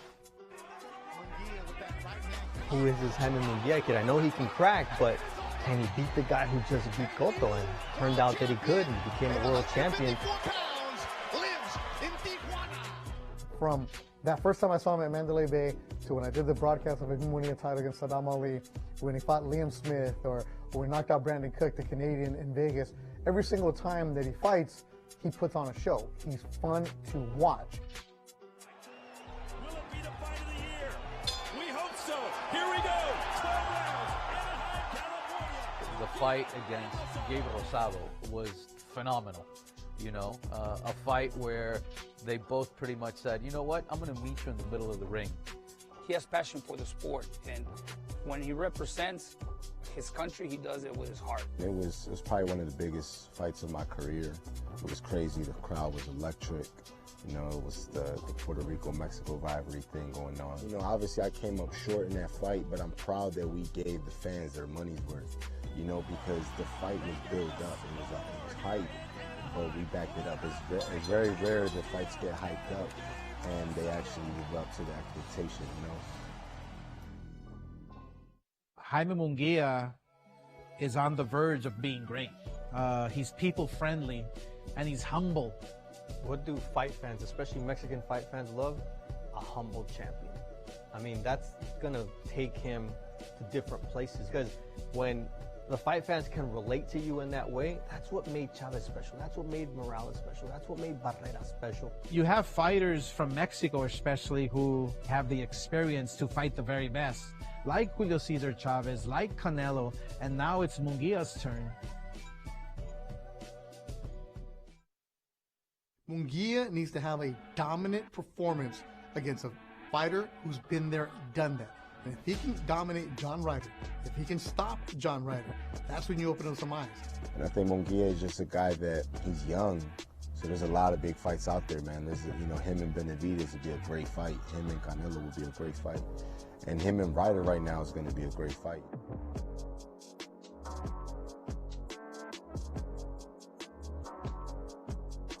siempre habíamos tenido la ilusión, ¿no? de estar en estos lugares, de estar en esta posición. Gracias a Dios, ahorita estamos aquí y no vamos a desaprovechar la oportunidad.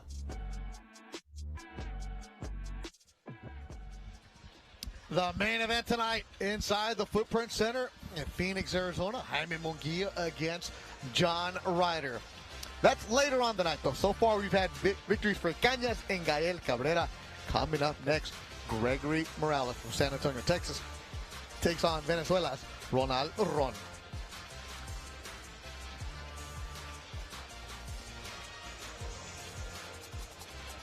The tail of the tape for this fight coming your way. They're looking in the mirror. The only difference being that Ron is 3 years older. Should be a good one. This one scheduled for 8 rounds in the super featherweight division.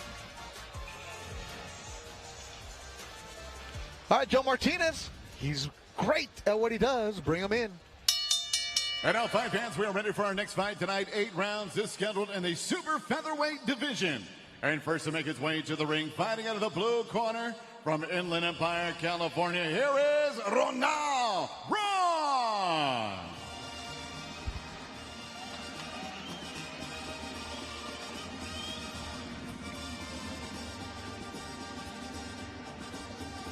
Ronal Ron from Venezuela, but he trains in Southern California, Gabe.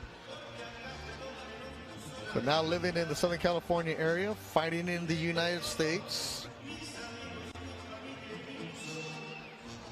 Enjoying his walk. He's coming off a loss to John Dato, a fighter in the Ventura, Santa Barbara area. He lost the decision. That was last October. He's only fight in 2023.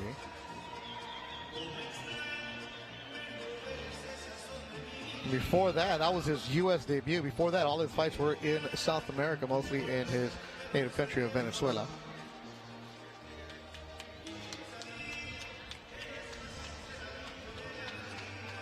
He's only been stopped once in those 4 losses. So good experience, good test tonight for Ronal Ron. All right, bring up the other one, Joe. And his opponent fighting out of the red corner from San Antonio, Texas, here is Gregory Morales.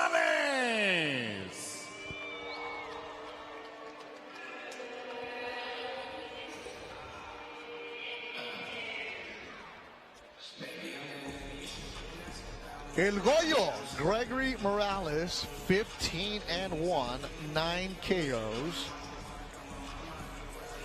Morales coming off a win in Mexico City on a card that was a part of the Golden Boy Fight Night. He got dropped, got up, and got the victory. El Goyo showed a lot that night. That fight was July of last year. He ended up stopping his opponent in the 5th round after he had gotten dropped. So dug deep, got after it. His only loss was to Katsuma Akitsuki in 2022. That was in the Alamo Dome. He's changed his style after that. We'll see what he has tonight, wearing all black. Once again, ladies and gentlemen, this bout is scheduled for 8 rounds in the super featherweight division. Introducing to you first, fighting out of the blue corner, wearing black and white. He weighed in officially 128 1/4 pounds. In 18 professional fights, his record stands at 14 victories with 4 defeats, 11 wins coming by way of knockout. From Inland Empire, California, here is Triple R, Ronal Ron. And across the ring, his opponent fighting out of the red corner, wearing solid black trunks. He weighed in 128 1/2 pounds. In 16 professional fights, his record stands at 15 victories, just 1 defeat, 9 wins coming by way of knockout. From San Antonio, Texas, here is Gregory Goyo Morales.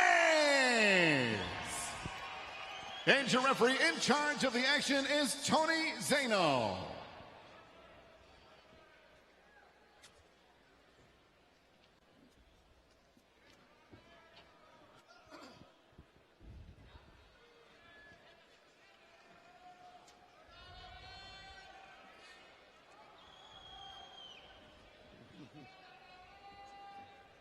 Boxer. Went over the rules in the dressing room. Protégete todo el tiempo. Obedézqueme todo el tiempo. Golpes aquí, está bien. Golpes aquí, no. Too low. Buena suerte a los dos. Toque los guantes. Give them hell at the bell. Give them hell at the bell. I like that one. Yeah. It's a nice phrase. Bilingual, they go, give them hell at the bell. Let's go. Saturday night in Phoenix, Arizona. Why not? We're about an hour away from the DAZN broadcast getting going. We got 2 more fights for you here on the YouTube page. Beto Duran alongside Gabe Rosado. This was scheduled for 8 rounds. In about an hour, it'll be David Picasso and Eric Ruiz working our way towards Munguia and Ryder. So the first 2 fights are action-packed. Jonathan Cañas got a first-round KO. Gael Cabrera and Miguel Ceballos put on a show in 4 rounds. This is in the super featherweight division. Both of them weighing 128. You know, both guys seem to have similar styles. Jab and moving. Yeah, so you can see, so with Gregory Morales, he lost that fight to Akatsuki in San Antonio in his hometown. You know, that might have been a case of a lot of people coming and checking you out and the distraction, and he lost that fight easy on the cards. And they put him in tough. Nice right hand by Ronal. Yeah, so Ronal Ron, I've heard about him because he's been training in the Southern California area. He's with Coach Sarabia. And they train in legit backyard garage. So that's that old school of Pico Rivera. So we'll see what he's about. Morales seems to be a little more smooth as far as, you know, steady. Because when Ronal throws his shots, he's just a little bit tight. He needs to kind of warm up into the fight. Yeah, this is the biggest stage for Ronal Ron. You say it like Ronald, but without the D, Ronal. See, that was a smooth combination by Morales right there. And Morales has been on these Golden Boy Fight Night before. He knows what it's like to be on a Golden Boy show. He's fought on a Ryan undercard. So this is nothing new for him. But it's also about showing what he's made of. These are the youngsters trying to make their way towards the main event. That was good head movement right there by Morales, avoiding a few shots by Ronal. And I think Ronal right there, you know, he's trying to land that big right hand. He should just start setting up the jab and kind of let that right hand come to him, because he's reaching out. And I think it's a matter of time that Morales will notice it and just kind of check hook him. Right hand from Ron. Ooh, nice short shots by Morales. Both guys throwing some big shots. Yeah, Ron trying to land that overhand right. Morales with the back against the ropes. Ronal Ron putting the pressure. Uppercut from Morales. Left hook from Morales in the black. So now the action's picking up. 10 seconds to go in the opening round. Golden Boy on YouTube. Thanks everybody watching all over the world. Saludos to la gente.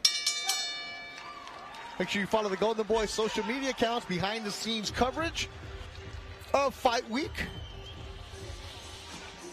Look at replays from that first round. That's a good double jab by Morales. Switching it up, short right uppercut, finishing with a left hook.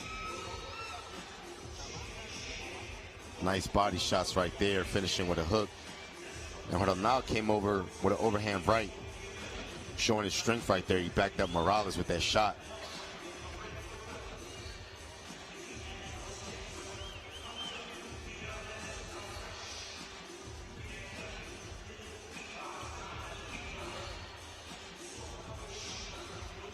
Inland Empire representing. You see the corner of Goyo. So you got Sarabia working the cut man. You also got Chango's boxing in the Inland Empire. So he's got a very veteran corner. Does Ronal Ron, the Venezuelan fighter with the white trim on his trucks. That helps when you come to the United States. Nice stick to the body right there by Morales.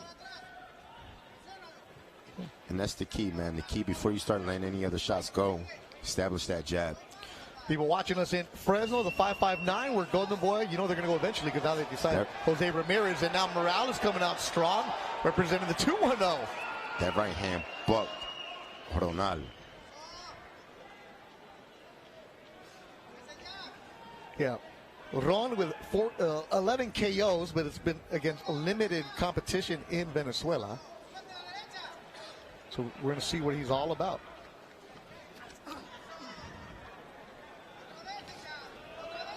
They're yelling for Ron to throw that jab. See, right here in between, you know Ronal wants to throw the right hand. So, you know, establish that jab. Jab up top, jab to the body. You don't want Morales to know that right hand is coming. El Royo, Gregory Morales in all black.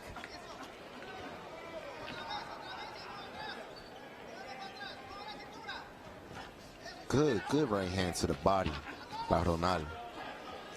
That's good head movement right there by Morales. You know, Gabe, you and I both try to find videos of fighters that were getting prepared, especially for these young fighters. Yeah. And I found one of Ron when he was in Venezuela. Like, okay, there was something there, and just like he has something there, you just don't know what it is. Yeah. Well, he's strong. He's a strong guy. You know, out of the two, you can tell that he's physically the stronger guy. But Morales is just a little more skilled. Good head movement, good jab. Yeah, the rugged fighter is going to be Ron. Yeah. And the boxer is going to be Morales. We'll see how this plays out. See right there, Morales is just letting that right hand go. Not really loading up on it, just scoring with it. And then right there, there's a big right overhand. Good body shot. Nice setup. That's really good right there what Morales did. Double up the jab. Comes to the body. Goes up top. I don't know. He got that jerky movement right there, but you got to throw off that. You know, that movement right there, he should be hooking off of it. He should be throwing a right hand. See, but it's the same thing. It's the big right hand that he wants to throw. And Morales sees it? Yeah, Morales knows what's coming. He's not giving Morales nothing else to think about. That's a good straight right hand by Morales. Yeah, this is going to be a technical fight. It's scheduled for 8 rounds. Coming up next is going to be Daniel Junebug Garcia against Daniel Lugo from Phoenix, Arizona. Good body shots by Morales. Nice right hand. Ron looks right at us. A little smile and a wink for him. Feeling pretty good. First time on a Golden Boy show. We're here ringside. See some highlights from that second round. Right there, I just like that double jab by Morales. 1-2, nice and sharp. Finishes with another right hand, rolling under the shots, dipping back, combinations. Man, you know, he's just putting it all together right there, man. That's foot movement, that's head movement, that's body shots. Great sequence right there by Morales. And that's something, too, for Ron, where this is the first time he fought his last show at Chumash Casino. And, you know, this is a step up. The bigger lights, more things that you need to do during the week. And once that's out of the way, once you're in the ring, at the end of the day, it's just boxing, right? Yep. We're here in Phoenix, Arizona. Shout out to everybody watching us on the YouTube portion. The DAZN broadcast gets going at 5 o'clock Pacific, 8 o'clock Eastern. And that's where my man Todd Grisham will take over. You'll see David Picasso first, working the way towards Jaime Munguia. So at 5 o'clock Pacific, 8 o'clock Eastern, you'll need the DAZN app. Right now, this is free for you on the Golden Boy YouTube page, showcasing the young up-and-coming fighters. Morales has a good style, man. Yeah. He's more calm. I've called about 4 or 5 of his fights, and he was really just running, and just crazy because he was younger. Yeah. And now he's calmed down. It's a good style for him. And just the angles that he's punching out of, you know, it's the overhand right, then it's the straight right, then he goes downstairs to the body. So he's doing so much, and he's keeping it simple, but, you know, it doesn't allow Ronal to catch a rhythm. Ronal is just trying to throw that big right hand. Yeah, that's what he's looking for, right? Yep. See how there it is. It's either up top or to the body. And Royo in the black is slipping those punches. See right there, that double jab that Ronal just threw, he should hook off of it. Why? Because it's something different. You know, Morales already knows that you're going to throw the right hand, so kind of feint the right hand and then set him up with a hook. See? It's the big right hand. Big right hand, and he didn't follow us. I'm learning from you, Gabe Rosado. See, and then Morales right there, he's just like shoulder rolling the shots and coming up with a good uppercut down the middle. A lot of people checking in all over the country. We appreciate you. Make sure you follow the Golden Boy YouTube page. Subscribe, like. A lot of good features that are shown at the Footprint Center in Phoenix, Arizona. Right hand from Morales. That's a good 1-2. And that 1-2, man, is so, it's like, it's 2 shots, but it's really 1 shot. Because it's so quick, the 1-2, boom, boom.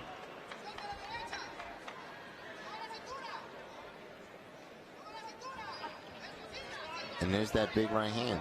You know, right, Ronal has to jab downstairs, jab to the body, set up a hook. That shot landed. Good exchange between Morales and Ron. Hook from Morales. Left hook lands. Good action. Now the 3rd round is winding down. 10 seconds to go in Phoenix, Arizona. Jaime Munguia, John Ryder, the main event. For Yasso Gutierrez, the co-feature.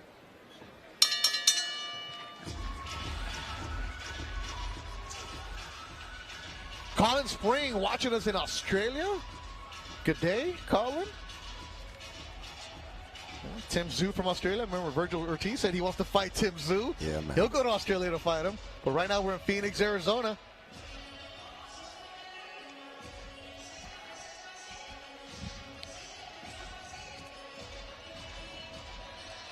Right here, good jab, 1-2. Just simple fundamentals. And Especially when you have a fighter who's aggressive like Ron. Yeah, and you know Morales, man, it's just you could tell this comes natural to him. He's so smooth with his shots, rolling, slipping punches. It's a young good talent. Seattle checking in. That's where David Benavides is now training, and Jaime Munguia, Benavides, maybe down the line one day. Well, who knows? Benavides lives in Seattle, but he does camp everywhere. So he'll do a camp at Wildcard, Atlanta. And he's from the Phoenix area where we're at tonight. Yeah. Of course, the main event tonight, Tijuana's own Jaime Munguia. Nice body work. Shot right yes. There. Ubaldo Limón, saludos a tu y tu suegro.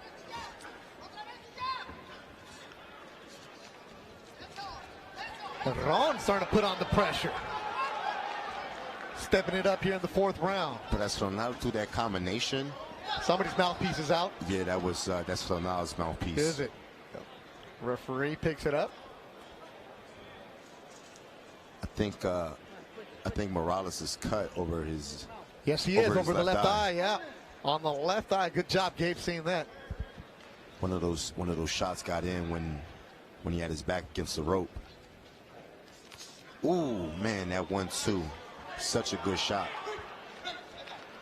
It's such a quick shot. He throws it exactly how you're supposed to throw that 1-2. As soon as that jab lands, he follows right out with that right hand. And he's been trying to land that right hand, and it finally got through. It cuts the left eyebrow of Goyo. Ronal snuck an uppercut in there. Did. The lift. Wow. That was a good overhand right by Ronal. In his last fight, Goyo was cut like this. He was bloodied and cut, so this is nothing new for him. But, you know, I like how he's behaving. He's not allowing the cut to bother him. He's not complaining. He's not even touching the eye. He's fighting as if he's not even cut.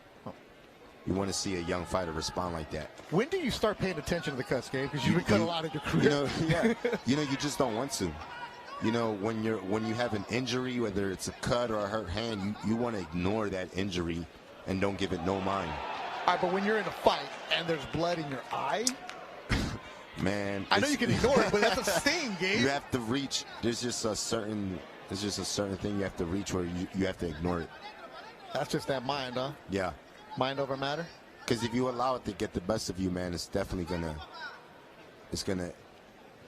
affect you. Well, what about a fighter like you, where the knock was like, all right, Gabe Rosado, he's gonna get cut eventually. Yeah. Like you just knew that it's gonna happen. Well, it was happening because of scar tissue in the beginning. And I had to get surgery. I think it was 2014 that I got the surgery to repair the scar tissue. And right now, Morales has the blood flowing into his eye. El Goyo Morales in black. Ronal Ron going back and forth. A good scrap here in Phoenix, Arizona. Good body shot coming up top with that right hand.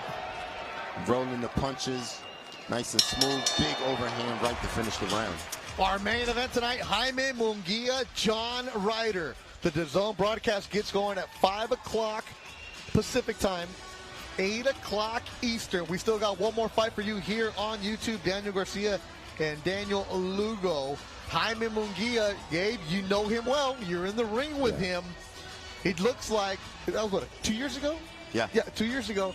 He's developing new wrinkles. Tonight, he debuts Freddie Roach in his corner. John Ryder, the main event. That'll be a good one. But Munguia, let me ask you, does he hit hard? He's just a busy fighter. Okay. I wouldn't say he's a heavy-handed puncher, but he's busy. And if you're not in shape, if you cheated yourself in camp or any form, it's going to show that night because he's going to he's going to overwork you. The volume of punches. So you have to be in tip-top shape and mentally ready to fight Munguia because he's so aggressive and offensive-minded. John Ryder is in excellent shape. He trained in Southern California. He was running those Culver City stairs, which are killers for you, representing Islington, the UK. And right now, the Manchester, England crowd is checking in. Richard Cameron. Is it a Manchester United or Manchester City fan, though? Because Ryder's an Arsenal fan, a low blow. And Goyle's like, I don't know what I did. Referee's going to stop it, though. Give him the break. Nice left hook to the body by Morales. Yeah, Goyle stepping on the gas here in the 5th round. And what I like is when Morales throws these big shots, man, he's not tight. It's coming out so smooth, and it still has the same speed on it. Sometimes when guys load up on shots, they're tight, and the shot's slow. Ron's been loading up on shots. Yeah, he's loading up on shots, and Morales is seeing the shots.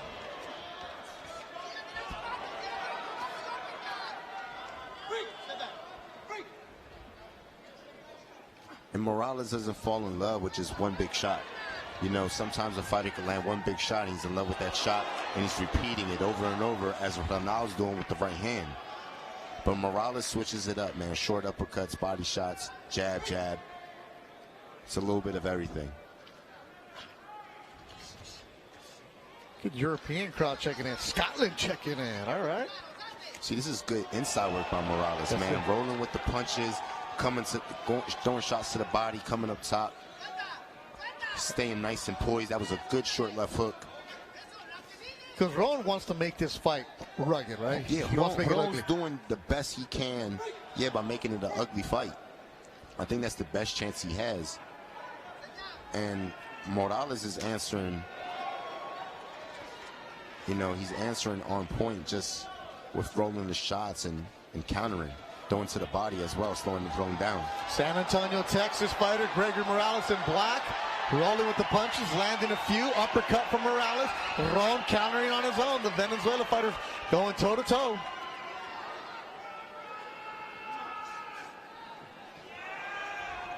Good action. Young fighters. But look in the mirror, the way they're built. I really like the angles that Morales punches off of, Shoulder rolling. He's the boxer. He's not gonna have that power. He's that one punch power, but he'll break you down. Just tough though. Ron is tough as can be. Yeah, Ron is tough. He's in tip-top shape. He's gained, man, and he's trying. He's doing some work as well. He's going to the body, landing some good shots.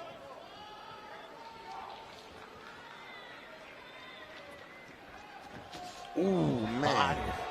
Nice short shot to the body. That shot was a well-placed shot by Morales to the gut.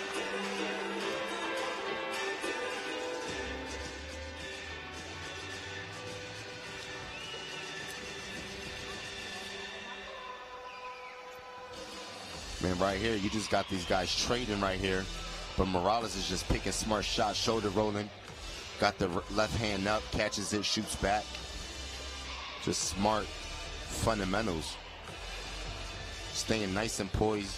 You know, Ronal's throwing shots, but they're not really effective because they're not landing.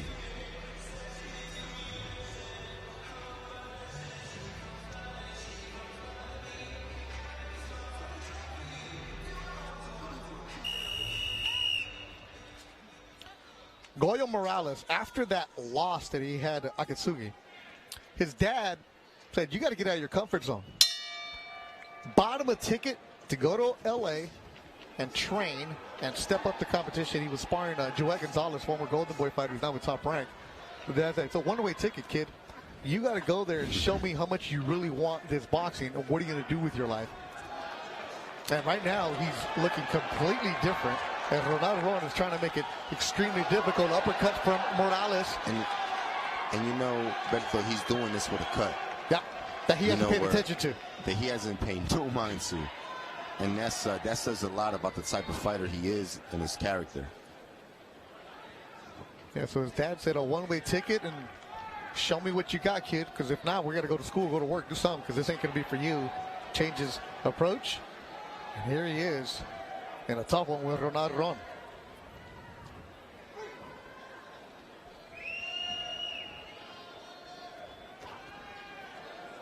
You know, Ronal, man, he's, you know, if you're not in shape, this guy's going to get you.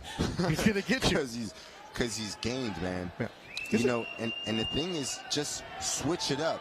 The thing is, he has the same pattern going on. It's the right hand, right hand, right hand, jab, jab, right hand. Ronal is the guy doing the same thing over and over. See right there when he does that dip, why isn't he hooking off of it? He does that jerky side-to-side movement. You need to hook off of that.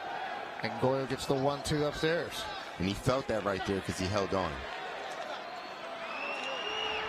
We're about an hour away from the DAZN broadcast starting. I think the pressure's starting to get to him, Beto. Well, Goyo going upstairs now. Uppercuts, combinations from Gregory Morales.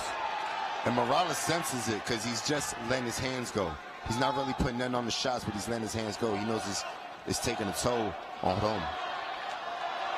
Jaime Munguia, John Ryder in the main event tonight. A minute to go in this round, scheduled for 8. Now you're starting to hear the punches landing. A thigh from Morales. Man, that's back the hand of Ron. That left hook you've been asking for, Gabe. Morales finally got it in. Man, and Ron got a beard on him because he's getting hit with some clean shots. Man, he does. Man, this is some good inside fighting by Morales, man. And now Ron is hugging, so he's tired? Yeah, Ron's fatigued, man. It's a matter of time. And Morales senses it. That's why he's just letting his hands go. Harry Ziakis, appreciate your commentary as always. Good observations. The YouTube chat's pretty good tonight. Good boxing fans. No trolling tonight. Just good commentary from the boxing fans. Good stuff. Shout out to you, the commentators on YouTube, man. Good round for Gregory Morales in that cut. Not affecting him at all. Good job by his corner closing it. It's a good short counter right hand right there by Morales. Ron walks back, takes a deep breath.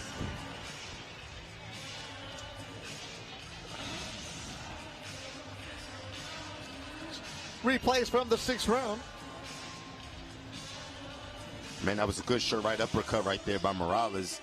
And Ron is letting his hands go, but Morales is slipping and riding the shots and countering right back. That was a good short right uppercut that he landed a few times. And right here, Ron is just throwing shots, trying to find an opening. Morales finds the opening with his big left hook, doubling up on it, tripling up on the hook. And that right uppercut, it's not missing. And you see the corner. The Ronal Ron and El Goyo from San Antonio jumps up. The 23-year-old Gregory Xavier Morales. 7th round scheduled for 8. One more fight to go here on YouTube. That'll be Junebug Garcia. And Morales just comes out and does exactly what he's been doing from the opening bell. Man, Ron's getting hit with some clean shots. I don't know how he's taking these shots, man.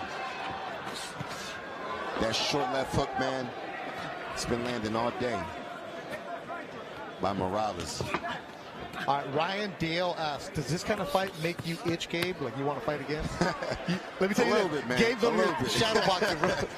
When I work with Gabe Rosado, I kind of move my seat because he throws punches like he's in the ring right now. But you do get that feeling, right? Yeah, like, man. Because like even when you're pointing at our TV that's in front of us, you're like jabbing at it. And you know what I like is that Morales, he's in great shape. He never slowing down, never taking time off. Just the bell rings and he goes right to work. Yeah. Robert Paulson says, Gabe, you're a true warrior. Do you ever plan to train fighters? No time soon, but maybe in the future. You can see that? I can see myself doing it. Like Freddie Roach style or number 2? Yeah. Okay. Yeah, man. Gabe's also a very business-oriented man, entrepreneur. Just flew in from Puerto Rico and went straight to running this morning. Yeah, man. I had to put the miles in. Because you might have one more fight in you. Hey, man, stay ready. You don't have to get ready. Right. Because the only fight you want to have is Berlanga, right? I mean, this isn't propaganda. That's it, right? That's the only one that'll get you out. We got to do it.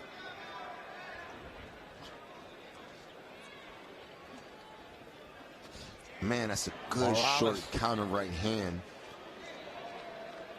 And you'll hear Gabe on the main event tonight. Jaime Munguia, John Ryder. It's Todd Grisham, Sergio Mora, and Chris Mannix will be on the broadcast. Gabe will join us for the main event, and this is it. That's what you want. That's a phenomenal combination. Wow. And Ron's just game, man. Props to him because he's not quitting. And Morales just stays in the pocket, riding with those shots. And it's just a matter of time for him to see an opening to counter. That short right uppercut, left hook, overhand right, short right uppercut again, finishing with the hook. Goyo isn't going to knock you out with one punch, but he's going to break you down. Absolutely. And props to Ron because he's in tip-top shape, man, to be able to take this punishment.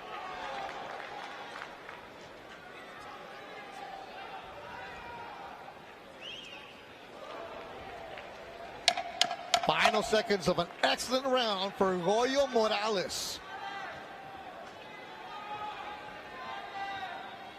We had fights this morning in Belfast. Now we got fights here in Phoenix. In exactly an hour, DAZN is what you will need. You'll need the DAZN app to watch Jaime Munguia and John Ryder. We got one more fight for you free here on the Golden Boy YouTube page.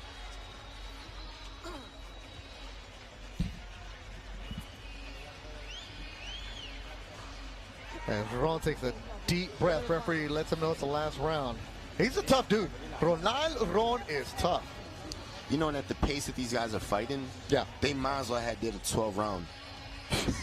Because, man, the pace has been nonstop from beginning to end. These guys don't take no breaks.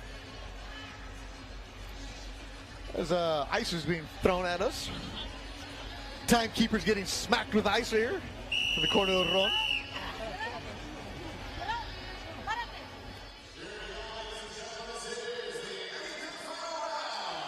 Eighth and final round. Joe Martinez lets them know. This is a good one. I knew it was going to be tough with Ron, but Gregory Morales is showing me something, Gabe. Absolutely. Smart boxing. Defensively, offensively. Combinations. And we're going to tell you, last year when he fought in Mexico City against a hometown fighter, got cut early, got dropped early, came back and stopped the opponent and showed a lot of heart. And now Ron is getting desperate, throwing some punches, and Goyo's answering with him. They're going back and forth. You know, Morales throws a lot of punches, but they're not wasted. You know, his accuracy is pinpoint, man. He's landing most of these shots. You know, a lot of times when guys are throwing a lot of shots, you know, a lot of shots are missing. Wow. Especially when you're young. Yeah. But he really gets these shots going and he puts them together well. Blood from the nose of Morales, so Ron was able to split the guard. That short right uppercut It's just been landing all day. It's a matter of time for him to land it again. There it is. Ron's dangerous still. He's still dangerous, man. He gave him a taste of his own medicine, gave him the right uppercut right back. And you hear the crowd making noise for Royal. He's from San Antonio, but he's winning the crowd. Halfway through the 8th and final round. It's a fan-friendly style, but yeah, you know his style, man. This is what you want to see.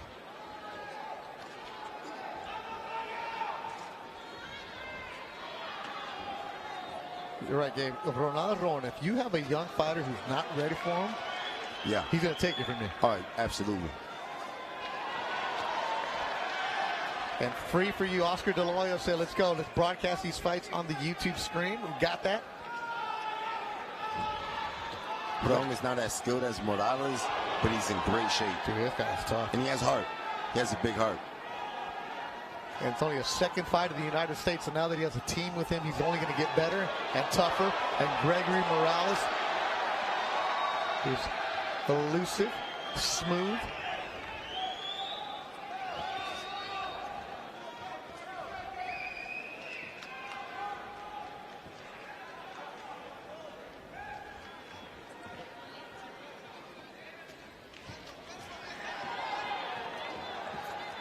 And Doyle. Morales in black. Morales is just rolling shots. Just rolling. You know, he knows he got the fight in the bag. He's just rolling the shots, make sure nothing lands. When your dad gives you a one-way ticket and says, show me something, then you better pay off. Doyle Morales is doing that for his father, and hands uppercut, and the fight is done. 8 good rounds. It's a great fight. It's a great fight. Respect from the crowd here at Footprint Center in Phoenix, Arizona, as Goyo and Ronal put on a good show. Man, that was an excellent performance. It really was. It really was. For both fighters. Yeah, for both fighters.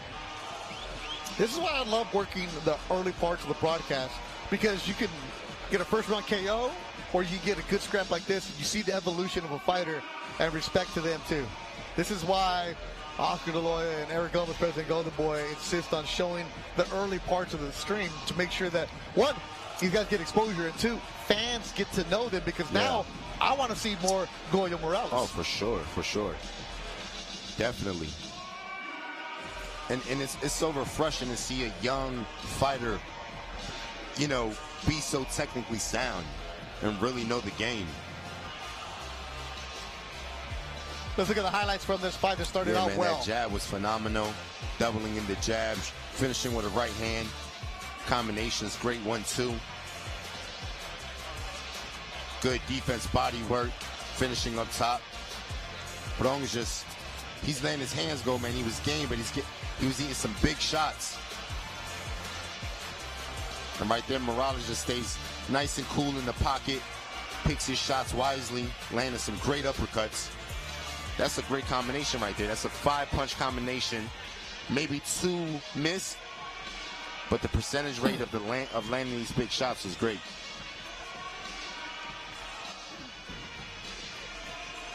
In respect to Goyo Morales and Ronal Ron, put on a good show. One more fight to go. It's Junebug Garcia, Daniel Lugo. At the top of the hour on the DAZN app, you'll get the Jaime Munguia John Ryder card. There'll be 5 fights live on DAZN. That's at the top of the hour. But we got one more for you here on the YouTube page. Joe Martinez, he's ready to let us know. Ladies and gentlemen, after 8 rounds of boxing, we go to the scorecards, and here are the totals. 80-72, 79-73, and 78-74, all for your winner by unanimous decision from San Antonio, Texas, Gregory Goyo Morales. And Goyo, Gregory Morales, gets his 16th victory. He's now 16-1.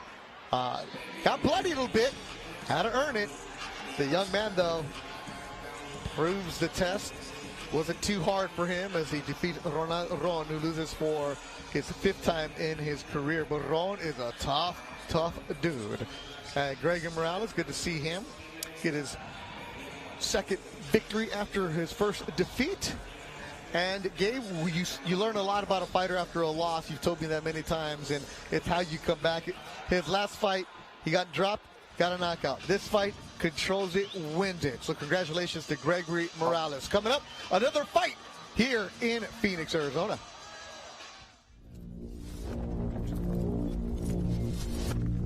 This is exactly where I need to be. This is what I do. A sensational finish for Cabrera. I'm the destroyer. Regardless of opponent, I'm on another level. I seek and destroy. February 3rd, the entire division will be on notice.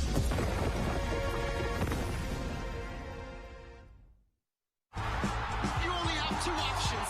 Either run with us or run from us. So many great matchups on this night. Oh, it's gone in. Let battle commence. My goodness, what a knockout. Jake Paul can have a very bright future in the PFL. What a strike. This is the zone, and there's plenty more miles to go before we sleep.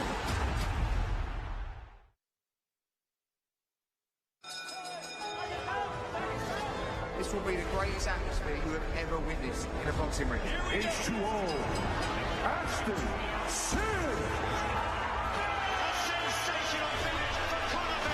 Broken the body here. They don't know when that's going to pay dividends as the rounds go on. Tremendous action. Unbelievable. The knockdown was big for Jake Paul. This is a championship fight.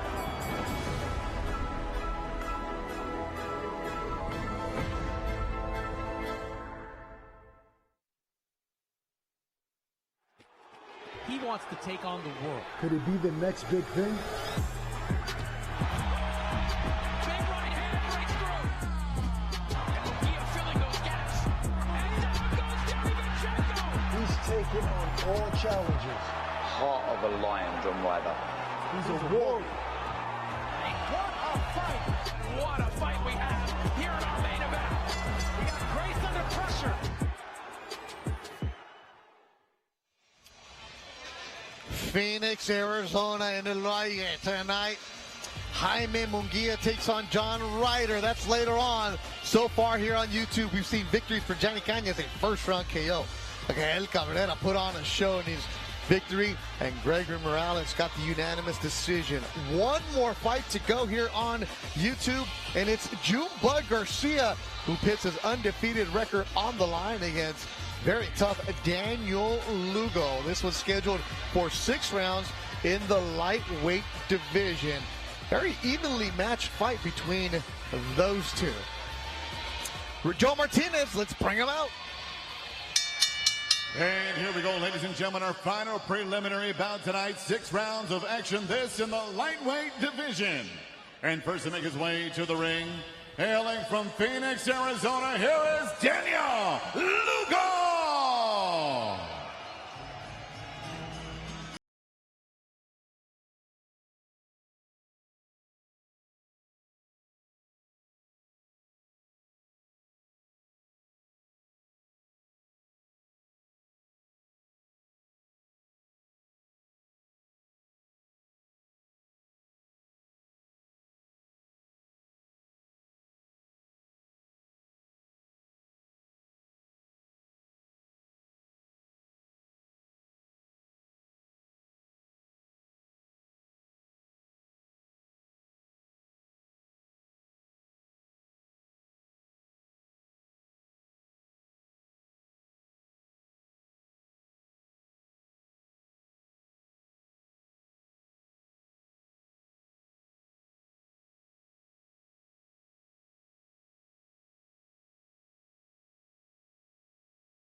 And his opponent ready to make his ring walk to the red corner from Denver, Colorado, undefeated, Daniel Garcia.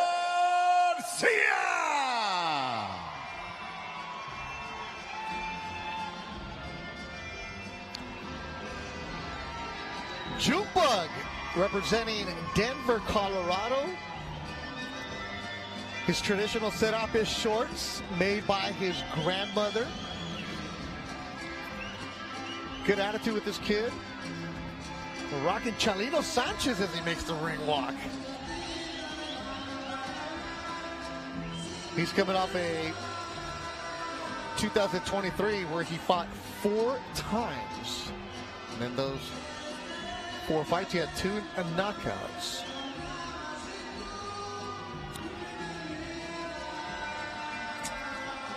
Las Nieves de Enero is what he's coming out to.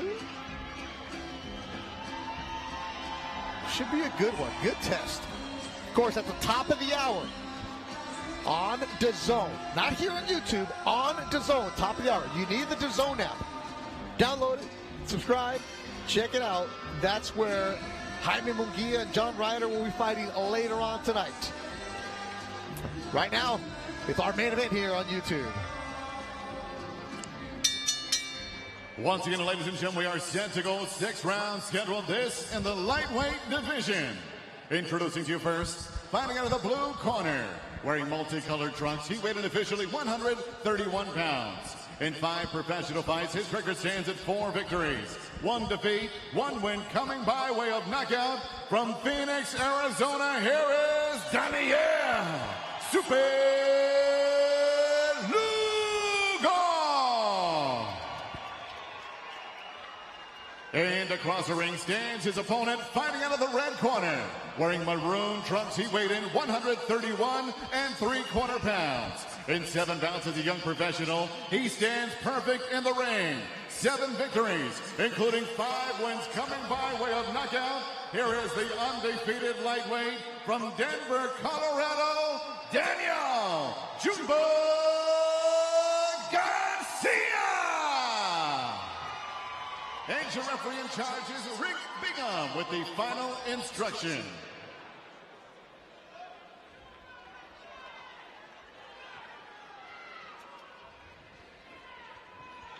Gentlemen, we already went over the rules in the dressing room. You know what I expect. Your trunks are good here. You're a little high. You think below that is a foul. Take us up at all times. Obey my commands at all times. Now do what you do best. I'll do the rest. Touch gloves. Let's go. We're ready to go. Here our main event on YouTube. Beto Duran, Gabe Rosado. This should be a good one. Garcia 7-0, 5 KOs. Recently signed to Golden Boy after fighting on a couple of their cards. He's got the Serape trunks. And Daniel Lugo in black from Phoenix, Arizona via Hermosillo. Evenly matched, I think. This should be a good one here.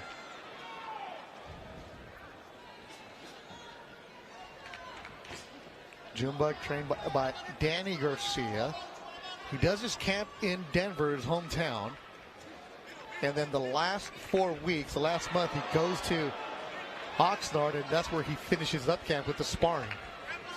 That altitude in Colorado is sick. But, you know, it definitely helps a fighter. Yeah, so you don't have to worry about him. Yeah, his conditioning is fine. This was scheduled for 6 rounds. Lugo very confident.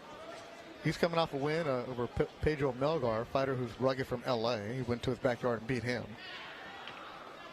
Garcia's starting off with a nice jab, but he still needs to be careful because Lugo's throwing a nice sharp short right hand over the top. Hook from Junebug. That was a good answer right there by Junebug. Check hooking that overhand right by Lugo. Our main event here on YouTube. Top of the hour is DAZN. Daniel Picasso and Eric Ruiz will be fighting. Also Gabriela Fundora, Darius Fulghum, Oscar Collazo. And then, of course, the main event, Jaime Munguia, John Ryder. That's on DAZN later on. But right now, thanks everybody watching us on the Golden Boy YouTube page. Make sure you subscribe and like and share. Let them know what's going on. I like how Garcia dips too. Ooh, and drops him. Buckled him. Oh, my. Bad. And he's done. He's not getting up. He's not getting up. And it is over. A first-round KO for Junebug Garcia. Man, that was a hell of a right hand. Lugo is protesting, but his legs are still wobbling. You know, he tried to get up, but he was so out of it that he lost the track of the count. 151 of the first round, and you're right, Gabe. He lost. He was trying to compose himself on one knee, but he lost track of the count. And he's right in front of us. He's still wobbling. Yeah. And Junebug comes over and checks on him. Lugo got caught. Man, that's just good speed, accuracy by Garcia. Great overhand right. You know, Lugo didn't see it coming because Garcia was check hooking him a few times. The check hook had landed. He dropped him and the knees buckled. That was a heck of a shot from Junebug Garcia. Ooh. He's got a charisma, really nice, super respectful young man.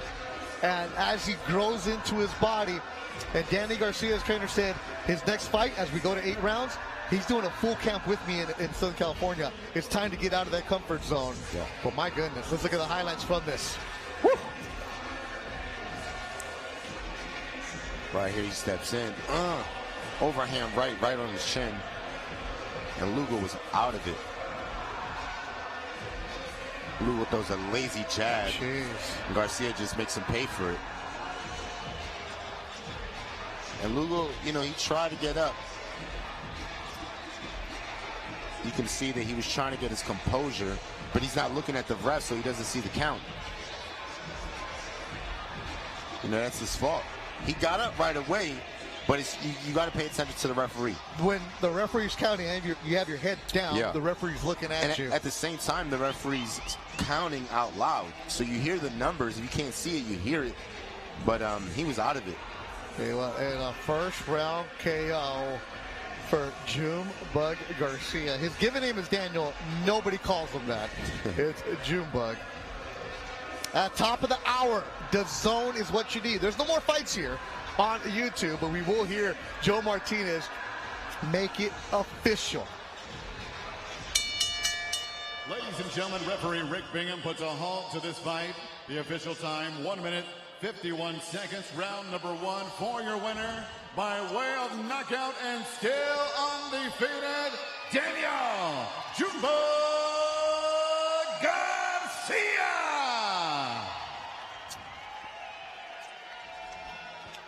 And we will be talking to Junebug Garcia. So if you're a Garcia fan, don't go anywhere. Junebug is coming over to have the interview with us.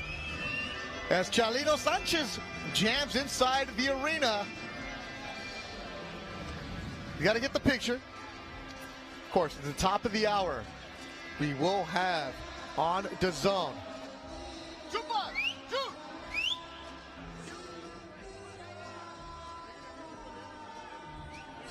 And he's walking over here, and Daniel Lugo is okay, walked off fine. So, woo, that's the way to end it. Fight card for you here on the YouTube page. Jonathan Cañas, first round KO. Then decisions for Gael Cabrera and Gregory Morales. And then another first round KO. Let me write that down in my notes for Junebug Garcia, who is now sitting with us. And Junebug, let's get that right there. All right, June. My goodness. First round KO. Your last fight, you went the distance. You said you needed rounds. What happened here? Just in camp, man. This camp felt different.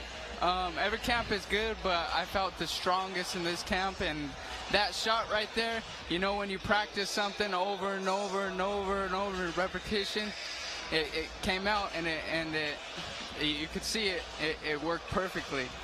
You know, it happened so fast, but I know the check hook was landed. Yeah. So you probably lured him. You kind of got him. He got lazy because the left hook's landing, and then you quickly you switched it up on him. Was that a strategy? Oh, yeah. The jab sets up everything. So whenever you use the jab, everything else falls in place. So all I was doing is using my jab, faked my jab to throw a hook. Then I seen his right hand coming down, and I said, I'm going to throw my jab and throw it instead of the left hook. It's going to be an overhand right and land it perfectly. June, I told you this as I met you. Everybody's going to start claiming you once you start winning. All right, so on the YouTube chat, everybody's saying you're Filipino. You Filipino? No, everybody says I'm actually Mexican. I'm full-on Mexican. And your grandma, the trunks. Yeah, Tell that story. My grandma, ever since I was an amateur, since I was a little kid, a little hito, she would always make me my trunks. Even my uncles, when they fought, because they were also boxers when they're younger. She's been doing trunks for probably over 30 years. So yeah, she makes them for every fight, and I'm grateful for her. And they're always every time. I don't know how she tops it, but she makes a better color every time. Well, she's perfect 8-0 now. Yes, so she's 8-0. made 8 victories for you, Junebug Garcia. Yeah. Congratulations on the victory. More and more coming your way. The young man from Denver, Colorado, Junebug Garcia. Good luck to you, man. We will definitely see him very, very soon, because on the YouTube chat, everybody's claiming you right now. Keep on doing what you're doing. 4 fights tonight, and it ends with Junebug Garcia getting that first round KO. Junebug, you got some people ready to take pictures with you now, man. Let's go. Let's go. Did you get that KO? You got to go take the pictures, go take the pictures. Go for it. All right, Congratulations. We'll see him. Good personality, great attitude at him. So, Gabe, you see this kid. I told you, he has a good attitude about him, man. Yeah, if he keeps punching like that. No, he has a great attitude. He has star-like quality, and he has a punch to back it up. So he's the full package, man. He's a kid that I definitely want to continue seeing develop. All right, top of the hour is where you need DAZN. Top of the hour, you need the DAZN app to see Jaime Munguia take on John Ryder. That's what you want to get going with. David Picasso, Eric Ruiz. Gabriela Fundora defends her belt. Darius Fulghum takes on Alantis Fox. And Oscar Collazo from Puerto Rico defends his belt at 105 pounds. And the main event, Jaime Munguia's perfect record on the line against the Brit, John Ryder. We had 4 fights for you here. Gabe, those were fun. Those were fun good fights, man. All right, so Gabe's going to take a little bit of a break, and you'll hear him back on DAZN. Great job by our crew here in Phoenix, Arizona. I'm Beto Duran. Make sure you subscribe to the Golden Boy YouTube page, and also check out behind-the-scenes coverage on our social media accounts. Let's show you the highlights of the 4 fights that we had for you here on Golden Boy YouTube page.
This is exactly where I need to be.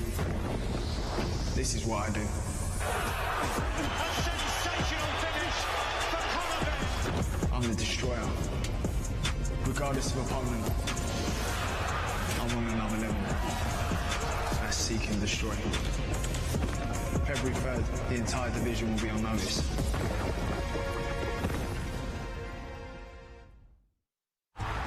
You only have 2 options. Either run with us or run from us.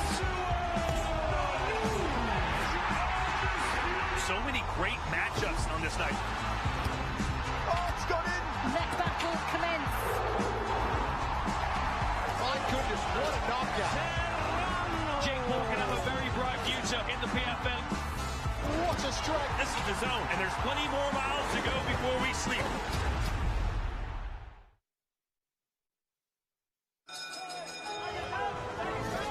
This will be the greatest atmosphere you have ever witnessed in a boxing ring. H2O, Aston Sin. Working the body here, Dylan hoping that's going to pay dividends as the rounds go on.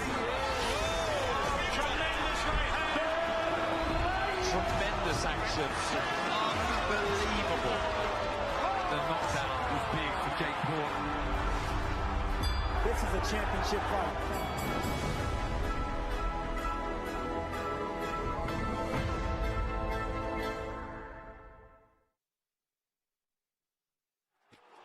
He wants to take on the world. Could it be the next big thing? Big right hand breaks through. And Munguia filling those gaps. And down goes Darius Fulghum. He's taking on all challenges. Heart of a lion, John Ryder. He's a warrior. What a fight. What a fight we have here in our main event. We got Grace under pressure.